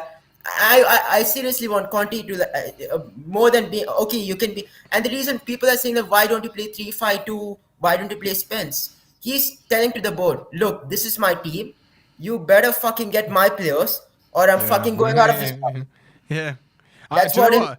Do you message is. think then? Do you think that's part of the reason in Aravind? Do you think it's Yeah, because that's totally his he reason. keeps picking the same players because they're He the only keeps ones? keeping the same players because he's saying that give me my bloody players. You go spend in the window, bring me my players. Yeah. Don't put Brian Hill, don't put Papa Matasar in the substitute and tell me play him. Then what does it? If he look at let's be serious. I'm the manager of the club. I'm a top manager of the of I won you titles. And Dan Levy come and says, "Oh, I've gotten you Spence. Play him." Then he'll be, what he it's like Yeah. listening to the manager. Yeah. Okay, let's play. That's Yeah. that type of managers are like Mauricio Pochettino. You Yeah. can convince him Yeah. because he doesn't have a shit. Sorry, he's a really good. He did really good things for us. But let's be serious. He didn't win shit for us in the Yeah. I in our agree. 4 years. I agree. I Okay, agree. and that's the reason why he was able to listen to Daniel Levy and take care because he's not a proven manager. But Yes. I'm a Correct. proven manager. I've gotten you bloody bring me my players and I'll play that. Until I believe that 3-4-3 is the system which works in week in and week out. Give me my defenders, give me my midfielders, give me my fullbacks, and then you assess me. And if that is shit, then I will speak over here. I Yeah. just want one thing Conte to do. Speak out on players. I don't give a shit. Don't back Royale. Go to the media, tell us, let's be honest, because the reason why I like Antonio Conte is very honest about things which he say. Don't back him. If he's shit, say shit. Look, I have three fullbacks. One is young, and two of them I don't believe in. I don't give a damn. Let's be real. Let's come to a situation, continuous to come a situation. Look, you give me my players, I stay here, or I'm leaving tomorrow. Bring a clarity to the fans. So fans who also want, as much as they're saying Conte out, if you can also give clarity to us about what you want as a fan and not hide behind it, it'll be really good. Stop backing players who are shit. If this is a Chelsea club where you bringing Wesley Fofana top players and then you bang on about him, then that's a reason. Then there is something to say about the manager. You're giving average players. You think Dyer is going to start for Liverpool, Dyer is going to start for City, or Davis is going to start for any of these top clubs? If you terminate their contracts tomorrow, they're going to play for like Norwich City. That's their level. Let's be serious. That type of players you're playing. We have four fullbacks who are useless. All of Yeah. Perisic can't defend. He's old. Sessignon is average. Doherty is average, and Royal is average. And you're expecting to play Antonio Conte football. You can't even play Claude Puel's football, and you can't even play Sam Allardyce football with these type of players. You're not giving players to any of your managers. As much as we didn't even okay, as much as Pochettino was average, we didn't even back him after doing so many things. We didn't give a window where he was allowed to make his own signings. I agree. And then you're bringing in Conte, you're not making your own signings. Who are you making a fool at? You're making a fool at your own business model. There's no model in this football club. There's no planning in this football club. There's nothing. Brighton owners do better planning than us. They have a football model. They know what kind of football they want to play, and they know what kind of manager they can bring. They got rid of Potter. They're bringing in a manager, and they're smashing Liverpool Yeah.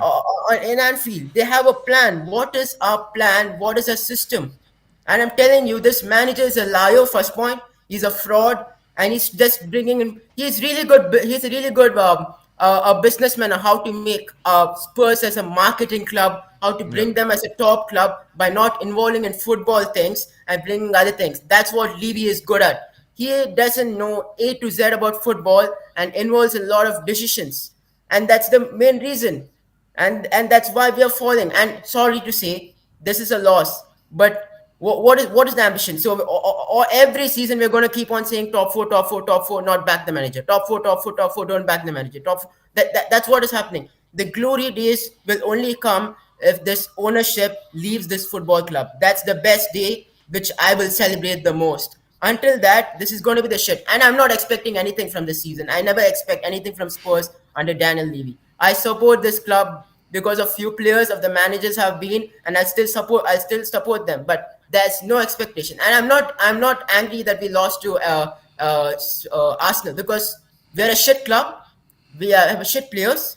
They have average manager, and they have a manager and they have an ownership who at least backs the manager. All I'm asking is give a window to Conte to give his bloody players one window. One window as a Spurs fan. I want to be happy and to say that, oh wow, we have spent on quality players. We are able to spend on quality players for 2 to 3 windows, and then I can assess Conte. And if after that, if Conte can't perform, then you can say Conte out. You can't say any manager out until you need to back one manager at least in your lifetime. Then what's the point of bringing a manager? You can't keep on bringing on 20 million players. Let's see for the future for whom? We don't know Conte. We don't know whether Conte is going to sign the contract. Why are we signing Odoji? Why are we signing Spence? Who are we signing these players for? Why are we signing Brian Hill? He was player for Nuno. I don't think so. Nuno and asked for Brian Hill. These people. The problem is the boards are signing the players. The manager is not signing any of these players. The manager, I think so, is getting few players to sign and is just getting few instructions. I don't think so there's any control on Conte. And if Conte gets a really good club to swipe off, he'll be leaving tomorrow. And that's 100% for sure. With this ownership, there's nothing that's going to be achieved. Okay. Aravind, thank you, mate. You can Very go and good breathe call, now. That was a proper rant. That was a proper rant. But, I haven't seen an Aravind rant in a while. Exactly. Aravind's coming on smiling and being so positive, but he's just gone on a massive rant. So Aravind, big up. And yeah, come on, you Spurs. Come on, you Spurs, Aravind. Aravind was on one there. He was, yeah. I haven't seen Aravind rant in a long time. We're giving him like 10 minutes and they're like bang, bang, bang, bang, bang. Right, who have we got next? Cool. Okay. Is that the last one or the? That's few fine. more? We'll get through them. We'll get through them. We'll get through you quick. 10 minutes. Oh, look at him. Look at him.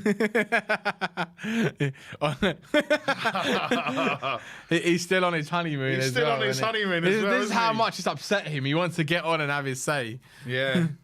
He's ready. And it's not Stell, by the way. It's Mummy. It's Mummy of the group. It's Sava. How you doing, Sav? I'm good, lads. You okay? Not really, mate. Not really. We're waiting for the fireworks.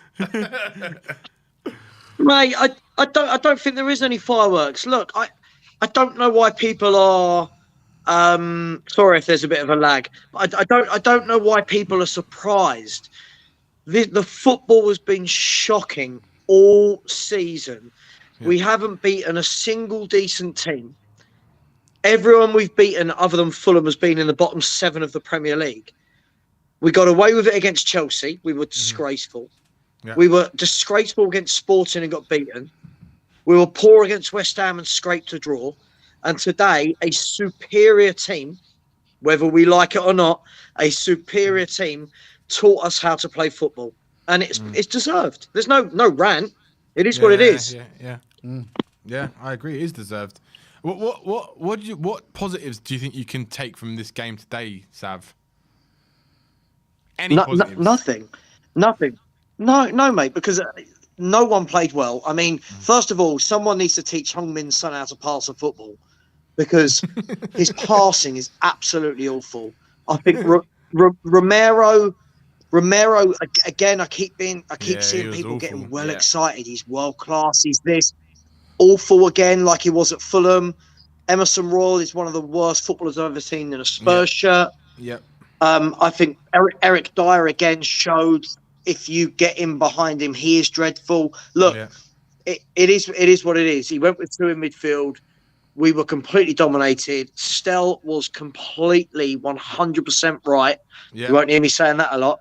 No, definitely not. And he called it on We Are Tottenham TV. Yeah. Yeah, mate, he called it. Do you know what? He said Sav? exactly we all what would called happen. it. We all pretty much said. I've been saying that we need the three in the midfield. Conte said it himself after the Leicester game, how much of a difference it made bringing on that midfield. And then by his comments, you thought, okay, maybe he's going to try it now. He's actually going to go three in midfield. And all of us sat here and we all said, if Partey starts, right, and we go two in midfield, we're going to get outrun in that midfield. I know Rez said earlier on we didn't, but for me, Partey was the man of the match. He was a unit in that midfield. He was a unit. For me, Bentancur was good in certain aspects of the game, but Partey just was dominant, man. He might have not been doing the most like amazing things, but it's what he did was effective. That's why it was so dominant for him. And he scored a brilliant goal as well to top it off. Do you know what I think, Danny? Do you know what I think as well? I mean, I think as Stell said yesterday, where they get the ball so high up the pitch to Martinelli on the left and Saka on the right, that Højbjerg and Bentancur get pulled over to try and support. Yeah. Which meant that whenever they then shifted the ball centrally, they had Odegaard, Xhaka and Partey, all three, and they dominated. Yeah. Listen, this isn't about losing one game to Arsenal. This has been coming. We deserve this hiding by our lack of respect for them, I think, in terms of Spurs fans have been telling me all summer and all season, we're much better than Arsenal. We've got better players. Yeah. If there was a combined 11, only 2 or 3 of theirs get in, they schooled us. They absolutely schooled us. Yeah, I agree. Yeah, I completely agree. 100%. It's not a lot. It's not. And look, you're looking at the results. Look, Brighton are 2-2 at Liverpool. Newcastle are 4-0 up against Fulham, and we're just playing how we're playing. Yeah. We're like you said, Sav. I think we're in for a couple of games where it's going to all go a little bit peaked on because it has been coming. Yeah, and look at also the bench today, right? But do you know what? Yeah, go on, Sam. Do you know what, Danny? Just quickly, I don't see it as this. Like everyone will go, "Oh my God, ultra negative," but I don't see it as that. I just see. Let's be realistic. Too many fans getting well carried away about how good we are or not. You know, the same fans that have been telling everybody and their dog, "Oh well, Arsenal haven't beaten anyone good yet." We haven't beaten anyone good yet, and still haven't beaten anyone good. Right? This football we play is not sustainable, and all that gets thrown at you, and you guys, we're in the same WhatsApp group. All that gets thrown at you is, would you take this football if it means winning a trophy? We're not winning a trophy playing like this. This is absolutely anti-football. It is disgusting. Sorry. No, yeah, and look, the football is not great. We know that. Do you think it is Conte's stubbornness then of not changing it? Do you think it's because he's trying to send a message to the board, or do you think it's because he believes it might be a bit of both? But do you think it's because he believes maybe what he's got that's why he's using the formation and the tactics he is to try and utilize our best asset, which is our front as our attack line? Mate, look, maybe, but again, Danny, this comes back to fans like me, you, Stell, many others. We've been called all sorts over the summer, being told that Conte's been backed and that Conte wanted every one of these players other than Jed Spence. All of a sudden, now that we're playing football this way, all I hear is this now is, oh, is he sending a message because he didn't get the players he wants? Yeah, So exactly. Yeah, it can't be both ways. Do you know what I mean? They're changing the narrative. He either got the players he wanted. Right. Listen, Yeah. at the end of the day, I'm not expecting free-flying Pep Guardiola football. I'm not expecting to play like Barcelona, right? No. But what we are seeing is disgusting compared to the players that we've got. Yes, we will batter teams every now and then because of our forward line, but there's no transition. There's no one in the middle that puts their foot on the ball. Yeah. Every game. Well, I said to you guys before the game, Arsenal are going to have 60+% possession. Yeah. And if people want to watch that, listen, that's up to them. I'm not telling them what football they should like. But equally, all these fans that call me negative, stop telling me I'm negative because I don't like boring football, right? I can't watch this all season. Yeah. And they charge the earth to watch this. Yeah. It's not for me, lads. I'm sorry. Yeah. Not for me. I get you. 100%, Sav. 100%. Anyway, there's more in the background. We're glad we could get you on, Sav. Enjoy the rest of your honeymoon. Yeah, enjoy it. Cheers, man. guys. Safe trip home. Take it easy, Sav. Blowing us kisses. Love it, Sav. Love it. See you later. Love it, Sav. Always speaking sense. Just as I say that, Liverpool 2-0 down at home, now 3-2 up. Well, yeah, but I said this yesterday, right? People like to me, oh, Liverpool aren't going to come back. I said, are you lot stupid? Honestly, Liverpool have got one of the best squads in the league, right? Regardless that Mane's gone, they've still got fucking top players in their squad, right? They've Champions League winners the last 2 years. Right, they've won the Champions League. They've won the Premier League. They're not no pushovers, right? Yes, Mane's gone and they're in the transition now, but they're still a fucking top team, right? They're not going to go and get battered by everyone every week, right? They might lose the odd game here and there, but majority of the time they're still going to win. They're a top team, and to think that they're going to be that they might not be as good as they were last season or as close as to Man City, but that's understandable, right? But they're still going to be better than everyone else. Exactly, mate. Exactly. But let's get the next guest on then. Let's get the next guest on, George. I can't wait to hear George. I haven't spoken to George in a while. Exactly. How you doing, George? George, I think you might be on mute, mate. You might be on mute, mate. And we're not joking with you either. No, this time we're not joking. It's only Daigle we joke with. Sorry, guys. That's all right. Yeah, how are you, George? It's hard, isn't it? No, yeah, well, yeah. I'm okay, but yeah, it's been a hard day. Yeah. I agree. So what's your thoughts on the whole game then? I'll be honest, I didn't see the whole game. I saw bits and pieces. I was struggling with it. I think you guys have hit the nail on the head, saying that the Kulusevski injury really stuffed things up. I think we probably would have gone with the three in the midfield, but Conte's got to think about the rest of the season, and I think that's the consideration that the supporters have to have. We've still got another, the rest of the season. You can't legislate for a red card in the way that red card happened. So it's a case of let's take it on the chin. Arsenal were better, on the day than us. Unfortunately, I think that was our real first test of the season. And we failed it, but we've got to come back, and it's got to be more focused. But it does show how one injury can really devastate a game plan. And definitely, when you've got a good team, which Arsenal have got a good team, they will take advantage of it, and that's where it's all fallen down. I think it's definitely as a lot of us have said it before, the lack of depth that we do have, it's worrying because, I said it again, if we do get another injury to one of our forwards, we're really in a bad situation because we're not going to be able to have enough. Is he going to play Bryan Hill now because he's the last attacker that we have?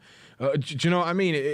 Or is he going to change the formation to the 3-5-2 to accommodate what we do have, which is two attackers? But then they're going to have to play every single game. They're going to you're going to run them into the ground because we don't have anyone else to rotate with.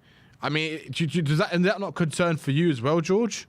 Yeah, it's a big concern. And look, it's we go back, we go back and look at the transfer window and say, look, it was a failed transfer window. the damage that's been done to the club over 20, 25 years is considerable. You're not going to resolve this over a couple of transfer windows. I think we have to be realistic. We don't have the most competent board in the world, but what we do have is a world-class manager. So we've got to basically trust. Yeah, sorry, carry on. I was just saying for now. We have him for now. Yeah, we got him for now. It's not going to help if the whole fan base, because we lose to Arsenal, jump on his back, because it's that's just not it's not going to help matters.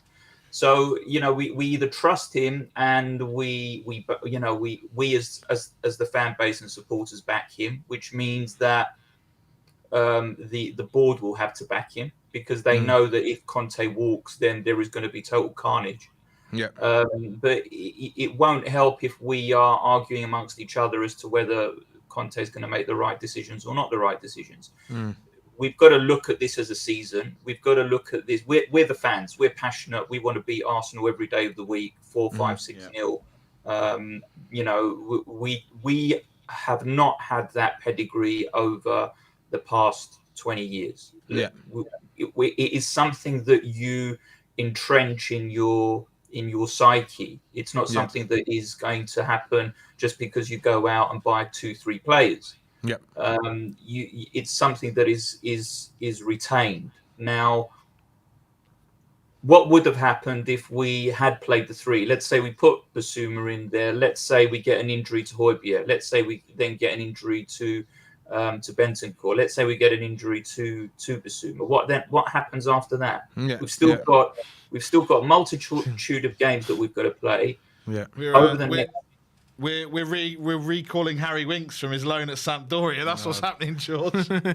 well, there you go. And when you start making those sorts of considerations, then you begin to say to yourself, right, well, let's keep this into context. Let's take it on the chin. We were beaten by the better side today. Hard as that is to say, and hard as that is to take, you can't legislate for a sending off in the way that it happened. And let's move on. But saying Conte out. Come on, guys. It's ridiculous. Let's get serious. Yeah, I completely agree with that, George. And you always speak sense. And it kind of leads into what I was going to say about... So you mentioned that we have to take into consideration the season. So do you think all the decisions Conte is making, maybe he's making because of that reason, because he feels maybe if we do play what he wants to maybe play, which is a three in midfield, that if we do get one of those injuries, then you're going to have to go back to what you were doing before anyway, because we don't have enough players to play that system or to rotate all the time. So do you think that's playing on his mind in when he's making these decisions? Yeah, well, he has to, because he's not just thinking about the next game. He's got a management team there that are thinking for the next 4, 5, 6 games. They're looking here at the way everything is going to fit. I think it's that you also have to put into context the players that we have and where their strengths are and where they need to fit in. People seem to forget that it took Kulu and Bentancur a little while really to start settling into the Premier League and starting fitting in. You've got to start thinking that we've got Bissouma in. Yeah, he's a great player. We've got Richarlison in. Yeah, great players. But they still have to find their way into this squad. They need to still find their way with what the coach is asking them to do.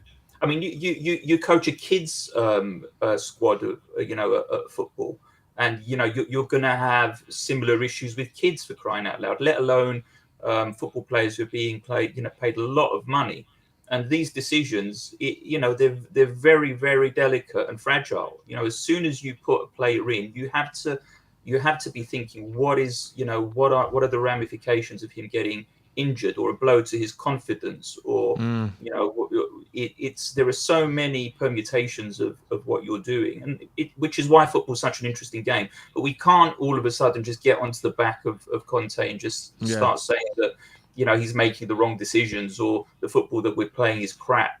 I mean, we're up. We made Champions League football out of nowhere last season. Yeah, we're up. It's still in the top 4, and we've just lost the game in how many games has it been? 14 games, I think it is. 14 games. 14 games. And listen, it stings like a bitch, it being a loss to Arsenal. You know, it hurts us all. But let's keep it in context. Let's back the team for the next game, and take it on the chin and move on. Brilliant. Well, before you go, George, what's the most positive thing out of today? What's the most positive thing? I think okay. So the most positive thing really is that we managed to compete against Arsenal for that, until the red card. Then the red card obviously hit us badly, and it hit us at the wrong time. I think that's the way you've got to look at it. It's got to be a glass being half full. I know that everybody's saying, look, get rid of Royale, awful, terrible. I've backed him so far. He has his limitations. He's all Conte's got at the moment. Yes, let's try and bring in Jed Spence. I'm a massive fan of Jed Spence. I can't wait to see him running down that. Do you think he'll get the chance though, George? Do you actually think he'll get the chance now with Emerson out three Premier League games? I think it's a possibility. I think Matt Doherty as well. Again, I used to back him. I didn't see enough to. I'll concede to your opinion that he played really badly when he did come on. He's had some really poor games, but then again, he's had some really good ones. I don't think what my thinking is that he was being asked to do a job that he doesn't like, which is a more defensive role. He wants to be going up that wing, doesn't he? That's where his strengths lie. I mean, he was being asked by Nuno to do a similar. That's why he looked so bad. But I hope Jed gets to start soon, because I do have high hopes for him. But there's a big but here. We don't want to break his confidence in the way Gareth Bale's was broken. I mean, if we all recall, Gareth Bale at left back was getting so much grief when he was first introduced into that team by the fan base. Totally unwarranted as well. I mean, he was a 17-year-old kid who was, playing, really out of his depth at the time, and look what happened to him. So let's not forget that these are still, young players who are being introduced at the elite level of football. And it's got to be again a real sort of thought out process about introducing him into the team. Yeah, I couldn't agree more. Couldn't agree more, George. Fantastic points, mate. Yeah, always. Big up for coming on, and it's great to see you again, mate. And hopefully we'll have a better result on Tuesday. Yes, hopefully. Come on, you Spurs. Come on, you Spurs. Take care, George. Brilliant call. I love it when George comes on. George. Here we go. He's in the back. Before we get to Mr. I Told You So, the Joracle with a super chat. Big up, Jory. All this whining by fans is making today even sweeter for the scum. Fans like this are the bottle jobs. You're enabling Levy's games. You are the heart of Spursy. Hashtag Conte in. Hashtag Levy out. Hashtag you are Spursy. Love it. Absolutely love it, Jory. That is super chat of the day for me. That's super chat of the day, 100%. Absolutely love that. He's spot on. And here he is. He called it the other day. He loves being right. Oh, he can't help himself. Stel. He's ready. He's raring. How you doing, Stel? Before we get into it, right? There's one thing that needs to be established, no matter what. Yeah, your any internet Spurs connection. fan think. Is it not working? No, it's working. It's just you're lagging. That's all. We can hear you. All right. Everything is Levy and Enix's fault. Yeah. Everything. If you don't like the style of football, who hired Conte? If you don't like the man that hired Conte, who hired that man? If you don't like Paratici, who hired him? If the players aren't good enough, who hired them? Every single person employed at Tottenham is hired by Daniel Levy. He has the final say. So if you're going to say Conte out, and you're going to say Paratici out, and you're going to say Emerson out, and Lloris out, and every other player out, look at the man who hires them. Because for 20 years, 14 managers,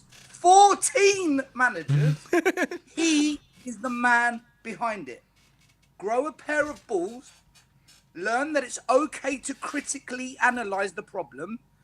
Don't do things for clicks and likes because you think that's how you get friends in the social media world. Stop being a fake positive happy clapper. If you're upset about today, point the finger at Levy. The buck stops with him. Enough is enough. I just had to say that first because I can't believe how pathetic our fan base is being. The ones calling Conte out. Yeah, It it's had to be unbelievable. said, man. It's insane. It's Still, insane. I don't understand it, honestly. If they think that we're going to do anything better than Antonio Conte is one of the best top 5 managers in the world right now, it's honestly, these fans deserve nothing because they're all fake fans, in my opinion, or they're not proper fans because if they can't see that Conte is the best thing we've ever had in terms of manager, he's the only one that's going to be able to change the way the board thinks and the way the board supports a manager. Because if you think someone else is going to come in and get a tune out of these players or get what they want, no one is going to do that apart from Antonio Conte. And the board know that if he walks away, they're fucked. They know that. So it's up to them at the end of the day, they want to back him or not. And if they're going to actually give him what he needs over the next 2 years, because I think he will be here next season, unless they literally turn around in the summer and say, well, we're not going to give you what you want, and he walks out. And if that happens, then we're fucked, aren't we? So We've been screwed for 20 years, man. yeah, We've been screwed for 20 years under this ownership, right? I'm not going to overreact and go into a meltdown, but I'm saying what I'm saying because I'm seeing how fans are reacting. The same fans now demanding Emerson be stripped of his role as a player at Tottenham, that his contract should be cancelled. You're the same fans who said he's young, give him a chance. You're the same fans that said, oh, he came from Barcelona, he'll come good. It's absolute fraudulence, man. He's terrible. He's a shocking player. He's absolutely shit. And we defend it. we pretend. He's so funny. We pretend it's brilliant. that Eric Dyer and Sessegnon and Doherty are going to suddenly become elite players. The best team we had was Pochettino. He never played Ben Davies or Dyer. They were demoted. We employed excellent players like Vertonghen, Alderweireld, Danny Rose. That is the level you need, man. Like, this is always going to happen. We're always this shit will never go away until our fan base, our club, our owners all wake up and accept in this footballing environment, in this footballing world where money talks, if you don't bring in quality and you nurture it, you can't progress. I don't give a shit about balance sheets, trend lines, pie charts, size of the stadium, how many years in a row we can win Best Grass Pitch of the Year award. I want us to win trophies, man. Yeah. I want us to win trophies, and that means quality players. Look, today's game, right? Today's game. Yes, I did a tactics show, and I'm not going to come and say I was right, I told you show, right? All I wanted to do was explain that the players we've got, the quality of players that is lacking. The only way I felt we could really get anything out of this game was to go to a back 5 with 3 holding mids, and I explained why and how I would play the strikers to try and get in behind and get something out of the game. There's no guarantees my system would have worked. But what I did know was that if we went to a back 3 and we played with wing backs, doesn't matter if you play 5 in midfield, 2 in midfield, if you play with wing backs in a back 3, I knew Arsenal would get into us. And that's how it planned out. And anyone that says, oh, but it's because Emerson got sent off, that's because we played with a wing back high up the pitch. This is what I didn't want happening. Now, does that mean I'm better than Conte? Of course not. But Conte is doing what he believes is the best with what he's got. Yeah. I would have done it differently today. And I think today, yeah, I kind of was proven right. But it's not about that, because Conte is 100 times better than anything I can put together tactically. He really is. This man is going to stick to this system, and he's going to stick to this way until he gets the players he wants. Yeah, I think so. Yeah, And I think so if too. And if he does change the system, then he's going to have to change the kind of players that he brings in. If you look at Arsenal today, if Arsenal set up today in a 3-4-3, it won't work because the players they brought into Arsenal is to suit the way Arteta wants them to play. That isn't the Conte way. Conte isn't that manager. So you got to get the players he needs for his way. Don't tell me Longley is the player he needs. Spence is the player he needs. I don't want to hear this. If it was the player he needed, they start straight away. Jesus, Zinchenko, Saliba, they all come straight in. They all play for Arsenal. Martinez, Ericsson, Malasse, Anthony, they all start for Man United. Why do we buy players and they need to be developed and nurtured and go out on loan and learn how to make tea and learn how to make coffee and have to spend £1 million on an oxygen chamber to learn how to play football? I don't get it. Yeah, I don't either, still. You know, at the end of the day, it's just upsetting, man, because look, we're going through. I'm not going to call it a process because it means we're like Arsenal. I don't want to be like them. We're going through our Conte era now, and it's going to be hard. Do you remember Pochettino said, "Painful rebuild"? Yeah. Well, this is kind of it. This is the painful build, but with Conte and doing it Conte's way. So we're going to have a year, maybe a year and a half, where it is a little bit difficult. Yeah. But it's whether Conte sticks around and whether the board properly listen to him. And they've got a track record of not. I'm still on board with this. I know today was a disaster. I kind of knew it was going to happen if we did this. We did. It is what it is. But look, it's going to take time, man. And we're going to have hits like this. We're going to have more hits like this. It's just going to take 100%. time. And it's whether we've got the patience for it as fans. And it's whether Conte's got the ability to convince the board to properly back him and take advantage of the years left with Kane and Son in this squad, because eventually they are going to end up being old and no good. So it's a tough one, man. It's a tough one because we don't like losing to Arsenal. But come on, let's be honest. We all kind of knew deep down if we set up like this, we were going to lose. Yeah, most fans we spoke to wanted to go three in the middle because it was obvious. Conte literally said it himself against Leicester how much of a difference it was when we did bring on Basuma. It won us the game. It literally won us the game, and you could see today Partey was just a unit in that midfield. It wasn't like an elegant midfield or he did everything so brilliantly. Just what he did worked very well.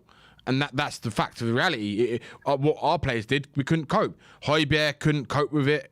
Bentancur was all right. He was probably one of our better players today, and that says a lot. When we didn't really do much in that midfield, they kept trying to overload the wings, that's where one of the goals came from, because the one time that one of our players didn't overload the winger, who was Saka in this case. Lloris made a mistake from a save and it went in, and then and that's it. And then obviously Emerson gets injured, Emerson gets sent off, and then 5, 6, or 10 minutes later, they scored a third goal, and it was completely game over after that. So you said it yourself, Stel, right? You said it as well. Like we can take a loss today. It's only 8 games in. We've got a whole season. It's whether or not they can keep up with those the teams around us up until January, and then we go again and see what they want to do in January, if they do anything at all in the market. Look, Danny, for me, I'm not angry about today's loss. I'm not that angry. I knew as soon as I saw the starting 11 and I saw how we were shaping up the first 10 minutes, I knew we were going to lose. I never believed we were still in this game. I knew we were doomed. Right? Fine. I'm angry with how our fans are flip-flopping, reacting and behaving for clicks, likes, friends, YouTube, because they are sheep. Our fans are sheep. They hear one thing, like, Don't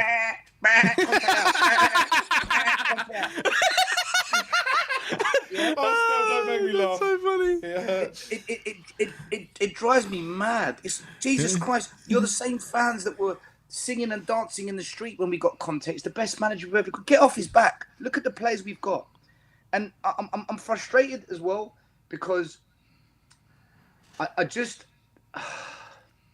feel like we always find an excuse. Like fans that are saying, "Oh, but if Emerson never got the red card, and if Lloris never made that error. The reason they made those errors is partly because Emerson is crap.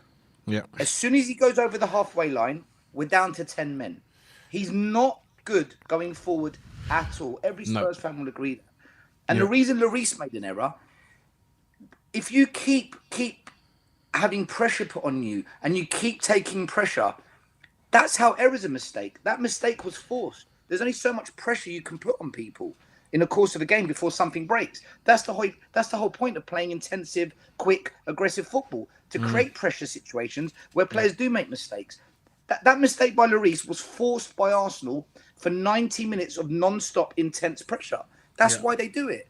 So let's get off Lloris's back a bit and ask ourselves, did we give Lloris the best possible setup to help him today? And the answer for me would be no. But has he got the best players to help him week in, week out? He's got Emerson to the right. He's got Longley, a so-called stopgap plaster player. He's got, who do you have on the right? Perisic, who can't defend. Right, Perisic cannot defend to the level. He was bad. He was quite bad today. He was quite bad today. Danny, I said it yesterday when I did the tactics. I said I wouldn't play Perisic in that position. He can't defend. Sessegnon came on, another donkey. Doherty came on, right? Oh, he was Doherty. awful. Well, he's the one everyone wants to replace Emerson. Yeah. And what does he do? He squares the ball to the penalty box to set them up. I know, What are you doing? I know. I'm like, And are you for real? Yeah. Are you trying to prove to Conte why you should start? Because you've just proved you need to be shot next to Emerson. It's just like Conte is doing the best he can with what he's got. Yeah. He really is doing the best he can with what he's got. Having said all this, Barry and Danny, having said all this, I still believe somehow, come January, we are going to be in the mix of something, in that top four, close to the top. I really think we are. Well, look, Stel, we're still third. Brighton can't overtake us, even though they've just got an equaliser at Liverpool. They're 3 points behind us with the game. Brighton have got an equaliser, 3-3. Oh, wow. Trossard has scored a hat-trick at Anfield. I like Trossard. He's a good player, man. So Brighton will be 3 points behind us with a game in hand. United are 5 points behind us with 2 games in hand, but they obviously play City in one of them. 2 games in hand? Yeah, well, they're playing City, aren't they? It's always a hit and miss on that one. Yeah, so look, we're still going to be there or thereabouts, right? Hopefully. And Chelsea are in 7th. They're currently drawing with Palace away. Liverpool are down in 9th, 7 points behind us. So yeah, we're going to have to go on a pretty crappy run for them to all catch up with us. So don't put that past Spurs, though. No. Look, I just want to say 2 things before I go, because I know other people want to come on. Okay. And the first, I'll be very quick, guys. The first thing is the lack of quality in our squad defines how we play against each team week by week. Each week, we can be more attacking. We can be a bit more risky. We can go 3-5-2 when we play Leicester's and teams in that bottom half who defensively are frail. We can do it. But there's going to be games this season where we've just got to be boring, defensive, low block, Jose Mourinho, counter. We're going to have to do it. Otherwise, what you saw today, we're going to have a lot more of that against the top boys. You just have to adapt. Whether Conte does or not, I don't know. It's up to him. I'll still back him regardless. And the other thing I wanted to say, Alex and Dan in the back room, who said we were going to win today, don't you dare go on Football Terrace and let them banter you, all right? If you go on Football Terrace, I'm not going to speak to you two again. Do not let them banter you. Go quiet for a couple of weeks, wait for them to drop some points, and then go back on. Because I don't like seeing other Spurs fans getting bantered on that channel. It bothers me. So anyway, Barry, Nick, thank you for having me on. I'm not leaning to the right tonight. and to every Spurs fan watching this show, back the manager. It's the last hope we've got. Otherwise, we are literally going to go to hell if we lose this guy. We're going to 1,000,000%. 1,000,000%. What a brilliant call, Stel, man. Brilliant call, Stel. You've got a new name for you. It's Dr. Doolittle with your sheep and your everything else and your bar noises and everything else. But I'll see you on Tuesday, mate. Oh, big up, Stel. Big up, Stel. I'll see you later, brother. See you later, mate. Oh my God. There's a super chat from Dietrich Kane. Danny, you are my Skylar. Love it, Dietrich. Love it, Dietrich. We love Dietrich's it. a little bitch. That's it. And we've got the man that I think put in 5 super chats and he's been waiting patiently is Brandon. Love it. I love Leave it. you out. Get How you out doing, the Brandon? club. Doing well. How are you? How are you, Brandon? I'm well. Can you guys hear me? Yeah, we mate. can hear you. All right, great. It looks a little glitchy on my side, but I'm you know what? I'm beyond the point of upset. Beyond the point of livid. I'm just shocked. I'm in utter fucking. I can't even think. I mean, look, Emerson Royale has been at this club for the past 2 seasons, and I have seen 1, maybe 2 acceptable performances toward the back end of last season. But besides that, he's looked like an oaf. Shrek would be better on the pitch on the right wing than freaking Emerson Royale. Get Donkey out there. Not Emerson. Oh my God, I cannot fathom how this man is paid to play this game. He stumbles. I mean, besides the red card, which is just utterly ridiculous. Why are you putting him in that challenge in the first place? Get him off the pitch. Good. That might be a blessing in disguise for us in the long run. Okay? Yeah. But that one attack he had where he stumbled over the ball. Oh my God. I kid you not. My balls went right back into my stomach and my heart dropped. I genuinely cannot fathom how Conte decides, no matter how bad Spence is, how unready he might be, there's no world in which Jed Spence cannot do a better job on the ball. 100%.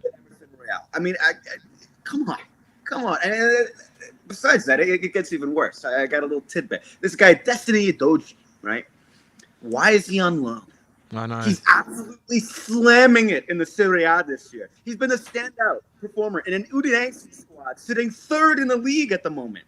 Throw him on the left, Perisic on the right, and a most glaring problem solved. I mean, Perisic makes more sense on the right because Romero can cover him. Romero, our best defender, can cover for Perisic's lack of defending. And then it gets worse.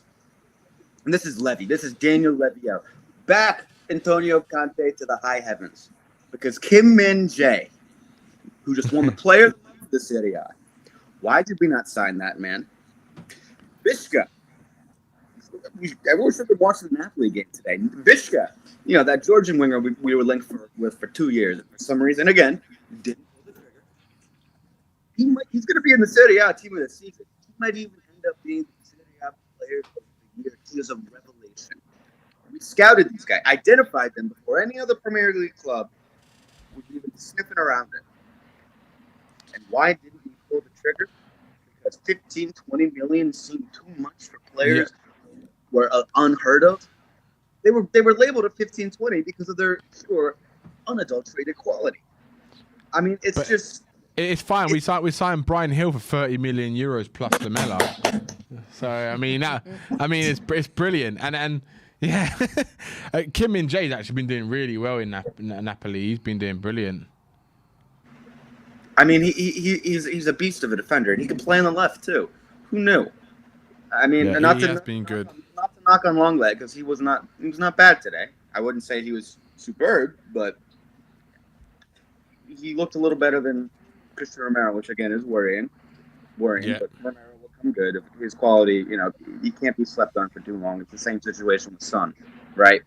If he has a bad run of games, you know he's going to come good. He's that level, really. We have 3 players in our squad, maybe 4 if you count Luis, who I believe are top quality.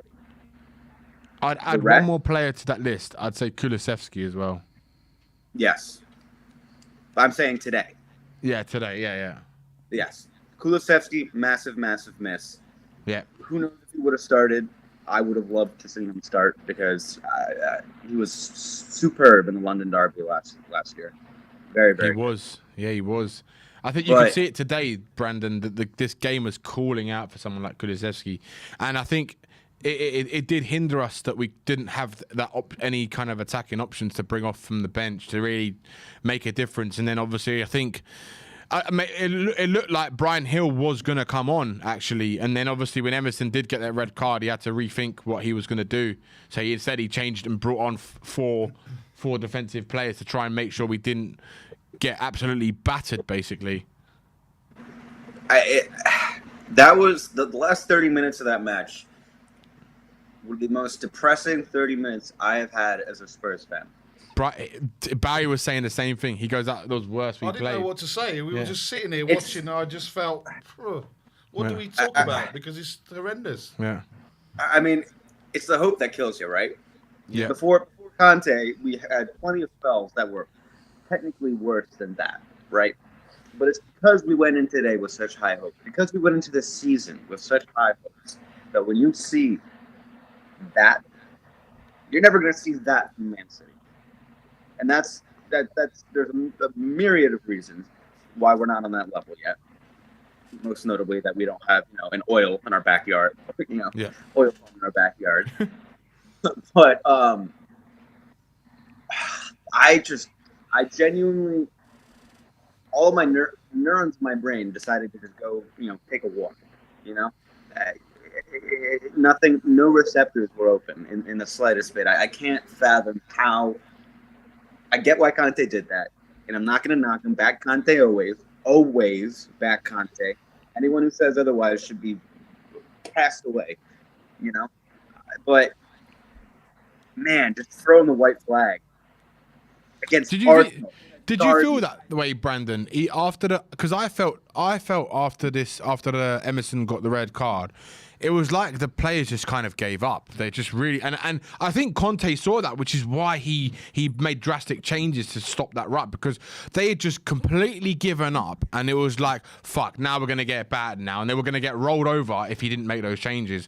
And it's good that he did make those changes because he was forced to. Because I guarantee it, we would have conceded another couple goals if he didn't make those changes. Yeah, I mean, honestly, this controversial opinion, I would have rather. I mean, obviously, it wasn't happening because the players had real dropped to the floor, right? They was a bunch of ostriches burying their heads in the sand. Disgraceful. But I would have rather of us just tried to go for it. Send on Brian Hill. Get Jed Spence on the right wing. Get Brian Hill on the left wing. At least give him a run out. I mean, with the game's already lost. Goal difference, obviously, yes, is a thing. It matters. I'm not oblivious to that. But what also matters is the morale in the players like Spence or Hill. Is to just be given the chance. They would have came on with so much hunger, drive. I'm not saying we would have won the game or even tied it. We at least would have. We watch football because we enjoy the sport. We support sports because we love seeing the joy on those players' faces when they give their all out in the pitch. There are two guys on the bench who I believe would have come on, maybe three, Basuma maybe, who would have come on and given their absolute all for those last 30 minutes, regardless of the scoreline. And two of those three were not brought on. Yeah. That's upsetting. I would have loved to have just seen a little heart out there, because once that happened, every Spurs fan, their hearts are gone. Yeah. We were watching, asking for someone to please instill some faith back into our hearts, and we got nothing. Instead, we got the Irish butterfly out there in the right wing. I don't. You'll probably hop back into a cocoon sometime soon. I mean, he was even worse when he came on. Really, I mean, he was even worse than Emerson, to be honest. He was. It was depressing. It was just depressing to watch. I mean, Ollie skipped. Okay, I'll correct it. Yeah, Ollie Skip deserved to come on, get some win back at him. But Ollie Skip has enough Spurs in him that he's not going to go out there and drop his head. But he's a defensive midfielder, really. Yeah. What is he going to do? Drive the length of the pitch? Pull a Heung-min Son run against across the whole length of the pitch? No, I wish that Destiny was set this club right here, right now. Because I don't know if you guys have been watching the Udinese, but that man is amazing. And having a player like him, at least to come off the bench for today, for a game like today, you see Emerson is not working, right? You don't have trust in Spence, okay? You don't have trust that Doherty back to what he was. I think that Kante definitely trusts those. They don't make that signing without Kante and Paratici in the club. Yeah. I throw him on the left, or on the right. Throw him up at front. Throw him at striker. Get a young kid. We need more of that in the squad. I mean, have you guys watched Edoji at all? He's incredible. Yeah, he's unbelievable talent. He's got everything. He's superb. I mean, but the reason why we got him is because we were able to send him back on loan, because it was a good deal for them. Like if we had bought him for this season, we would have had to have paid a lot more money. And I think from a business sense, it's a good deal. Yeah, we know we need him now, but at the end of the day, he is a Spurs. He will be a Spurs player next season for a better fee, and at least it gives him, because it was his breakout year last year, so it gives him another season really in the Italian league to kind of progress again and show how good he is, and he's obviously showing that. Udinese, like you said, is sitting third in the Serie A. And long may it continue for the whole season. Hopefully he comes in next season and continues his rise. And what we now need is the same on the other side, because right now with Doherty and Emerson, for me, both of them need to go in the summer, because the reasons why they didn't go was because Tottenham needed to get rid of other players who are more pressing to get rid of, like your Winkses, your Dele Allis, your Dumbeles, and all those kind of players. I've said this before. Get Emerson and Doherty out in the January window, and if we're still competing in the Champions League, please, we're gonna still be in the Champions League by January window. If we are, which I think we will be, get Juan Cuadrado out of Juventus. He would fit that role like a glove. Yeah, I mean, yes, everyone has the reservation because he was in Chelsea in the right wing, kind of a flop. But he's been through a revolution over the past 2-3 seasons, where he's been playing right back / right wing back, right mid role, and he is superb. He's good. He would be a year, get a year and a half out of him. Sign him in January. Juventus is struggling right now. If there's ever a time to rid them for any of their older players who have a year and a half left in their tank right now, get Juan Cuadrado in the club, throw him at right wing back. It solves it. It really does. And then you get Udoji back next year, and figure out if Spence is that guy long term. Yeah, absolutely, Brandon. Big up, mate. Big up for the super chats all through the game. Levy out. Look, there he is. Yeah, big up, man. Brandon. Big up, buddy. Always a pleasure to speak to you, mate. Come on, you Spurs. Take it easy, Brandon. I know there's a couple of super chats. There is, mate. I have it here. There was a few from before as well, I think. I don't know if you got them. No, I've got them all. What, the one from Tom? No. Yeah, there's one from Tom. So go on then. Tom, is it Tom Marcannon? He was saying, would we have lost with 11 men? I don't think I don't know. Maybe, who knows? But I think we would have had a much better chance of actually getting something out of this game, because we were still in the game with 11 men. We were still in the game. I think the 11 men killed when Emerson got sent off. That was it. Would we have lost with 11 men? Probably not. I don't know. I don't think so. I don't think we would have done. And also, if Emerson had been off the pitch, then we definitely wouldn't have. We definitely would have got something out of the game. And there is another one. I don't know, by Dietrich as well. He said Spurs. He was saying Spurs is the only team that want to breastfeed new players. Yeah, that's true in a way. It is true. Absolutely. And then the final one, Shepster boy. Spurs look jet lagged from their internationals. Yeah, the pointless international break that meant absolutely nothing. And we had Kulusevski injured from it. And a lot of players that were in form and seem to have played themselves out of form. Yeah. So look, this is a mammoth post-match phone show. It really is. And I think we've got a couple more. And here we have Dan, THFC. Big up, Dan. How you doing, man? Big up, Dan. Doing terribly. And also, sorry, Dan, before you go, Chelsea scored in the 90th minute. Conor Gallagher against Palace. Of course he did. Of course he Bro, fucking did. Literally. My friend, I have a friend that's a Chelsea fan, right? And I know he's been watching the game. He watched the Tottenham game. He did not want to say anything because Chelsea were losing. As soon as I saw Conor Gallagher scored, I get a notification on my phone. Like, honestly, bro, the embarrassment today, bro. Honestly, Emerson Royale, biggest fraud on this planet. Ever, yep. His name is not even Emerson Royale. That's how much of a fraud he is. What's his actual name then? It's like Emerson something. But what I know for sure is that he's definitely not Brazilian. The guy can't cross a ball to save his life. The guy cannot cross a ball to save his life. And you know what? I don't even blame him. You know who I blame? Our recruitment. Time and time again, we disappoint with our recruitment. We have not signed. Well, we have this season. That's down to Paratici. And I know he did sign Emerson Royale. Now I'm just backtracking, but he's still shit. And I'm just so like, oh my God, I don't know how many times, because you know what's gonna happen. You know what's gonna happen. This guy, he's gonna have a decent performance against Brighton, and then the world will be calling him. Well, he's out for 3 games now. He's out for 3 games, Dan. Oh yeah, he's out right. for 3 games. So Yes, that's a silver lining for me. Yeah. From this match today. But then, I don't know. Could it be a silver lining? Because if Doherty comes in and he plays like Even he worse, did, there, it could be even worse. Yeah. But it's like, how many chances is Doherty gonna get before Spence gets a chance? Mate, the thing is that Spence was not a Conte sign.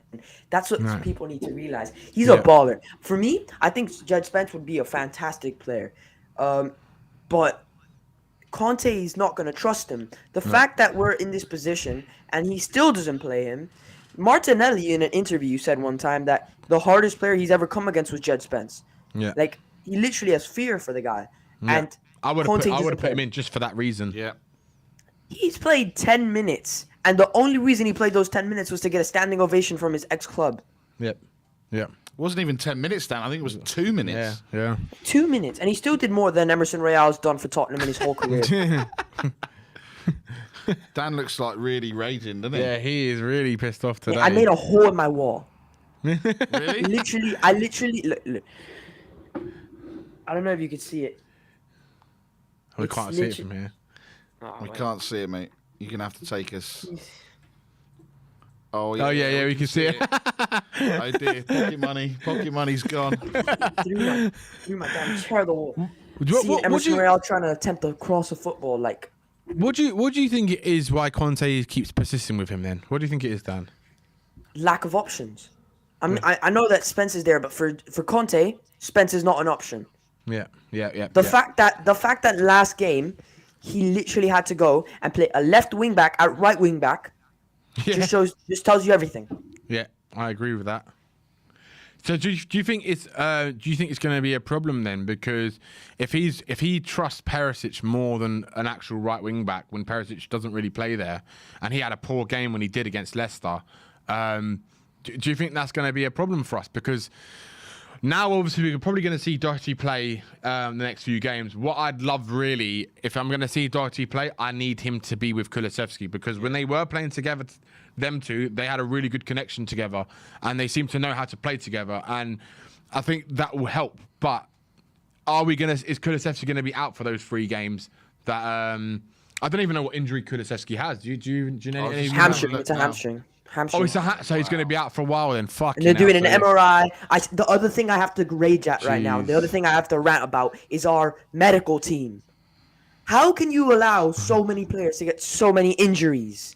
Yeah. Well, Dan, it's because we don't have enough depth to keep rotating the players. That's the problem. We've got more depth than Arsenal, and we got completely outrun. But we don't know, because today, if you look at our bench, we didn't have a single attacking player to bring on. Yeah, you've got a fair point there. But, like, it's not even... Because we've got, like, up top, we've got 4 brilliant forwards. The problem was that one of them was injured. I'm just pissed off at the medical staff. Well, that's the problem now. So if you're saying Kulusevski's now, I didn't know what injury it was because I haven't actually had a chance. Yeah, to They're check. doing an MRI and until the everything. World Cup, no? So if that means if he's out for like a month or so, so we've now got 3 attackers who are going to have to play in a formation where we use 3 attackers every single game, every 2 to 3 days now until the World Cup. Right, if because Kulusevski probably won't be fully fit until maybe the World Cup, if not after that. So it could be a month and a half before, he comes back. It could be 6 weeks, could be 4 weeks. It might be lucky, it might be less. But if that is the case in the worst case scenario where he is out for a month and a half, right?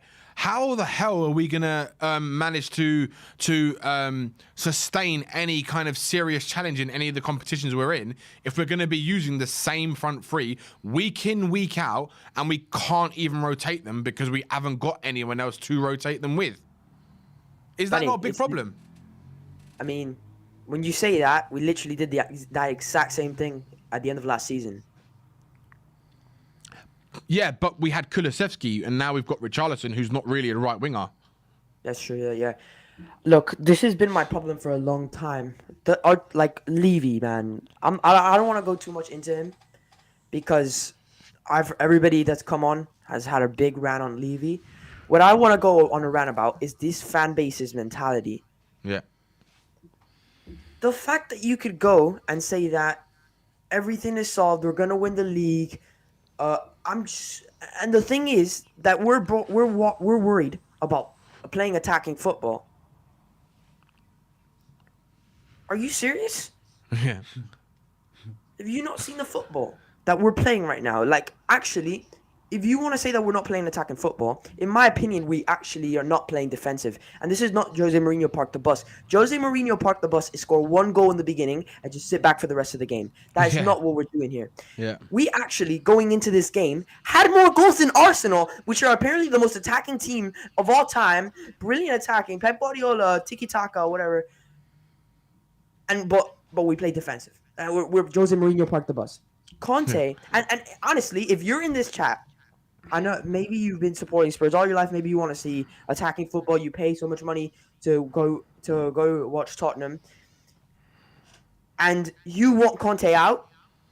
Seriously, like, what are you thinking? If you see what's happened over the last few years, I've not been a Tottenham fan for many years, like probably a lot of people have been. But what I've seen is that the same players have stayed at the same club. The only thing that has changed is the managers. Yep. Spot on. And people can't understand it, Dan. People can't understand that. They can't comprehend the fact that it's the same dross that we've had over the time. We haven't really replaced a lot of the key players that have left the club over the years. We're still trying to replace Kyle Walker. And how many years was it since he left? Walker, Danny Rose. We replaced Gareth Bale. Gareth Bale. We replaced Gareth Bale with Gareth Bale. We were trying to replace Eriksen with Eriksen. Yeah. It's and that's how sad it is at the moment. And that, from what was happening at the end of the transfer window, where we were trying to go for loan deals. I mean, there was a point where we were going for fucking Dan James for fuck's sake. Do you know what I mean? Dan James, really? Is that what we're about now? Champions League team going for Dan James. He went to, who did he go to and end up going on to? He went to Leeds. No, he went from Leeds. He in the summer. He went somewhere else, didn't he? Somewhere in Italy. I think he. No, I can't remember. He went to another Premier League team. He did go, did he? Yeah, he did. He went to another Premier League team. Yeah, okay. he went somewhere else. But that's what I mean. It's just, it's just pathetic, really. So Dan, final thoughts, mate, on today's game and what we're looking forward to this week. We got Frankfurt, and then lo and behold, we're playing Brighton next Saturday, who just went and got a draw at Liverpool. So really looking forward to that next Saturday.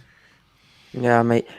When I don't know, you didn't ask it, but you asked the other callers what was the positive today. Yeah. My positive today is not watching Emerson Royale touch a football for the next 3 matches. Yeah. That's my positive for today. Well, unfortunately, Dan, we're going to see him on Tuesday because unfortunately he will probably play in the Champions League. He cannot play on Tuesday. I know Conte loves him for some reason, and he wants to spend $1 million on some electronic chamber that apparently is going to make him a good footballer. But he still can't cross a football to save his life. He's like Harry Maguire and Luke Shaw. He's got something like they've got something on Southgate. He's got something on Conte. This is the only reason that he's still in the team. You know, he must have something, some incriminating photos or something that he's like, I'll let those photos out if you Don't keep on picking me.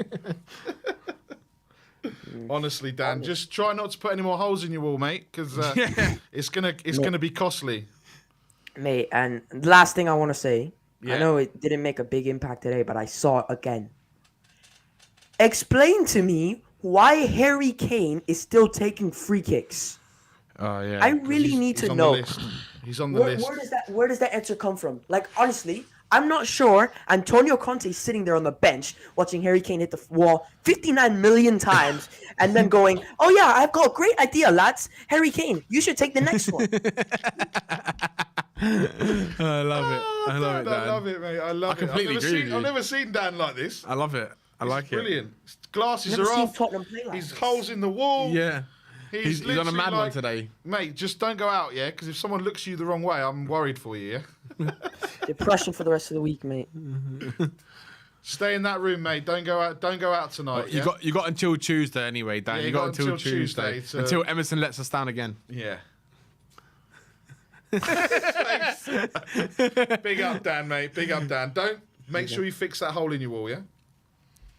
Hopefully my parents don't notice. Or else I'm done. Move the poster a little bit down. move the Move the poster a little bit down, then you'll be all right, mate. Come on, you Spurs, and get Come Harry on, you Kane Spurs. off freaking free kicks. Big up, Dan. I love it. Dan. That was a great call. Before we get to the... I'm hoping it's the last Is he a last caller? Yeah, Oh, last thank caller. God for that. So we're ending on this guy as the Oh last caller. God! We're not, so before we get to this, I've got Antonio Conte's words. It's difficult for us to take because in the first half we failed the possibility to win the game. We had important chances to score. We made many mistakes in the last passes. We had them under pressure and had a lot of space and had to exploit them much better. In the second half we conceded again. We could do much better. After a few minutes it was a red card and they had the game handed to them. In England it's always difficult to understand. There is not the same situation in different circumstances. The referee decided on the red. I don't want to comment on his decision, but for sure the red card changed the game. In the starting 11 we had 3 strikers and this totally changed the situation. We needed to drop the strikers to have a good balance. We had to try to continue to work and take this result in the right way to push us to do much better. On Tuesday we have another game in the Champions League. This defeat has to be a big push for us to try and go forward in this competition. So again, another... We need to react. We need to react. We need to react. But he's also said kind of what we've all been saying, really, about the fact that he obviously did what he did to try and make sure that we didn't get battered, essentially, is what he wanted, is what he was saying. And that he's obviously thinking, like George was saying earlier, he's obviously thinking about the games ahead because now Kulusevski has got a hamstring injury. He's going to be out for a while, and he's a massive loss. Hamstring of 4 to 6 weeks. Yeah, you know? easily 4 to 6 easily. weeks. So that's to the World Cup now, isn't it? Yeah. So we're kind of screwed there. And I just hope that none of our other forwards pick up an injury, because if they do, then I don't even know what to think. I don't know what to say. Looks like Brian Hill might get a run out. Brian Hill, Winks back from Sampdoria. Oh my God, they'll recall the loans. Oh my God, I don't even want to think about it. So, but here we go. This guy needs no introduction. He's been waiting a long time, bruv. And Mr. Postman himself. Mr. Postman. Hey, Mr. Postman. It's Mr. Box Office. Come to talk some facts. Yeah, bruv. Okay, I'm going to get straight into it. Firstly, one thing I will say, because I think Savage stole my thunder a little bit, because I think most of the stuff he said was correct. I have to say this. The only thing I don't agree with is that, well, I'm sorry, Arsenal still bang average and still in my opinion. And I'm not going to argue on the Arsenal Tottenham channel about how good Arsenal are. I'm sorry, I'm not going to do that. I'll just go on another channel and banter them all day long. You know what I mean? Because their time's coming. You know what I mean? Because I stick by it, what I said yesterday on Celios' show, that until April, right, we'll see what they're at the end of the day. You know what I mean? It's quite easy to be happy beating us, because that's their trophy, by the way. You know what I mean? We don't win trophies in October. You know what I mean? You win trophies in May and in February. You know what I mean? And that's when I'll start seeing whether Arsenal are a good team. Because until Arteta's out, you know, I'm not worried. On Tottenham, I don't think it is as bad as what people are saying. The only thing I will say at the moment, the only thing I need to say is, in that first half, if you want to play that sort of game, and I don't like it, I totally agree with what Sav is saying, and yeah, I'm not saying Conte out, no, but I will criticise him when I'm saying, okay, right, mate, you're playing this sort of football, and also criticising some of the players as well. If you're going to play this sort of football, you need to take your chances. That's one thing. You need to take your chances. That's one thing, right? Because you had chances in that first half, right? And you need to have good defenders as well, right? I'm not going to go on Emerson because everybody knows my thoughts on Emerson. You know what I mean? What's your thoughts on Emerson? I don't know your I thoughts. don't need to, I'm not going to go on to it, bruv. No, but This I is don't know my your time. thoughts. Bruv, it's my time, bruv. I don't know your thoughts. What's your thoughts? You've had your time. You've had your What's your 5 minutes Alex? to What's play, your and tell you've had everyone? your Tell hour everyone who's already. watching. You've had your hour already, bruv. Alex, and tell you think everyone the who's world's not stop watching. you. So Why don't you tell everyone who's watching? Let me talk my point, and then you can have your. Let me have my time. You can't say that because no one in the channel, no one who's watching knows your thoughts. I'll do it in 5, which you couldn't do in 20. Let's do it, right? So, and by the, I'm not having a go at you, Daddy. By the way, you're my boy. Don't worry. Are you sure about that, Alex? Alex, I'm not having a go you at just said everyone knows my thoughts. No one knows your thoughts on Emerson, so you can't say that. I'm sorry. Vinny doesn't know your thoughts on Emerson. Neither does Nick. I don't know your thoughts on Emerson. Oh, he's coming out now. He's coming out now with his chest now. Here we go. Right. Okay. Come on, postman. He failed to deliver your post. Come on. When you go, are you going on strike like the Royal Mail? As I said, okay, right. The thing that disappointed me, and the most that disappointed me, okay, yes, it was a red card, right, but the fact that we didn't do anything after that red card, because let's get it right, it was only Emerson that got the red card. It wasn't Harry Kane. It wasn't Højbjerg. It wasn't Bentancur. It wasn't any of our star players. So why the hell did we just give the game to Arsenal just like that? You know what I mean? Yeah. It was absolutely terrible. I'm sorry. There's no excuses. What if it's a semi-final, in a European Cup final, and we get a red card? Are you going to play like that and just give it away like that? That's ridiculous. Absolutely ridiculous. And that's an excuse. An absolute excuse. Because red cards happen on a good day rather than a bad day. You know what I mean? So I'm sorry. That's it did change the game, but you have to find a way of trying to get better. Because at the end of the day, you're only playing against Xhaka and Partey. Can I ask you a question, Alex, on that? Playing against Xhaka and Partey. You know what I mean? They're not like Vieira and Petit, by the way. You know what I mean? So, no, let me finish, because I've got a lot more to say, by the way, because I've been sitting here for 20 minutes, so I've got a lot of things on my chest. So this is what I'm saying. This is the mentality, and that's what I'm saying. And Sav's absolute right. It hasn't been great, but everybody's been saying to me, oh, by the way, we're still winning games, though, aren't we? We're still winning, aren't we? Yeah? We're still winning, even though we're bang average against West Ham, bang average against Chelsea, yeah?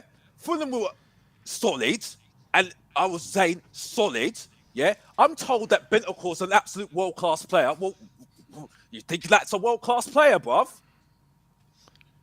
You think that's a world-class player? No, it's not a world-class player. It's an absolute joke. Absolute joke, yeah? So I'm sorry. The reality is we're not a good team, yeah? And it's even worse that you get beaten by a bang average Arsenal team, by the way. Because if I'm looking at my standards, yeah, and like I said, I'm repeating myself again, yeah, my standards is like Manchester United at their pomp winning the treble, bruv. My standards is watching Arsenal being unbeaten, bruv. My standards is what Chelsea did with Mourinho, bruv. Yeah, my standards is Manchester City, bruv. Yeah, that's my standards. Yeah, and at the moment, that's not our standards at the moment, bruv. Yeah, right? So I'm sorry, I'm not having it anymore. Hearing this rubbish coming from Tottenham fans. Waffle. Fans, like I said, yeah? Because I'm telling you right now, that team Arsenal, after going to Europa League, they'll lose the next game. They will lose the next game because they have got no mentality. The only players that are decent in that team are Saliba, which I've said already, and Martinelli. That's the only two players that are decent in that team. 110%. Not Saka. Not Saka. Because I know my players. I know that are good players. Yeah, right. Okay, I'm sorry. Those are the only 2 decent players in that team. 110%. What? So not even Saka. Saka's okay. Saka's okay. And also, people that are making excuses that, because Kulusevski's not fit at the moment. That's why we're not playing well at the moment. Please get us live, bruv. Get a effing live, bruv. Get a live. You're telling me, yeah? a reject from Juventus. You're telling me, a reject from Juventus. You're telling me we're missing him. Even though he's doing well, you're having a laugh. Are you having an absolute laugh? Nick, are we not missing him? We are listening. We listen to Oh, some come waffle. on, please, honestly. And I was told, we've got a fantastic squad. We've got an absolutely fantastic squad, I've been told. Yeah, these Tottenham fans were telling me, we've got a great group. We're going to do this, we're going to do that, we're going to do this. We're going to win the league, aren't we? What the F are you talking about, Bob? I got hotels booked for Champions League final, Alex. You still not coming, no? Please, honestly. Waffle I hear. Absolute waffle I hear. Waffle, Barry. Waffle. I'm talking waffle, Daddy. Like I said, and I'm going to end it right now. I'm sorry, guys, but I'm only going to do it in 5 because everybody needs to go home and have a good night out, yeah? It's coming from the guy that talks the truth every single time when he's on the stream, bruv, and makes a joke every single time. And also to Stelios, by the way, yes, I will go on the football terrace. And I will banter them every single flipping time, bruv. Yeah? Because I'm Mr. Box Office, bruv. Yeah? Because they're my bang average team, and I'll defend it. I will talk my truth every single time on that channel, bruv. You know what I mean? Because they don't know when it's coming when it comes to Mr. Box Office. The one, the only, Alex THFC. If you don't know, you need to get to know, because every single time I talk my truth, it comes true when I'm watching that rubbish, bruv, yeah? And you know it, yeah? And I'm done. I'm out of here, bruv. And that's it. I'm done. I'm out of here, bruv, yeah? Have a good day. Bye-bye. All right, Alex. Yeah? Bye. Big up, Alex. Wow. What's happened? What's happened? We've finished that. Yes, and that's the bottom line because Alex says so. Mic drop. Yeah. Oh, guys. We know we know he's the postman. We know he fails to deliver that post. He's going on strike now. Yeah. So we can obviously see. He is. Look, everyone in the chat, it's been a mammoth post-match stream. It's been like 3 hours, maybe even longer, 3.5 hours. Yeah. Thank you to everyone that's been in the comments. I think, though, this is the first time that Savastel and Alex have all agreed. Yeah, that's weird, isn't it? That's weird that all three of them have agreed. That is the weirdest thing about it, yeah. Yeah, look, it's not been the result that we wanted. We are in 3rd place still.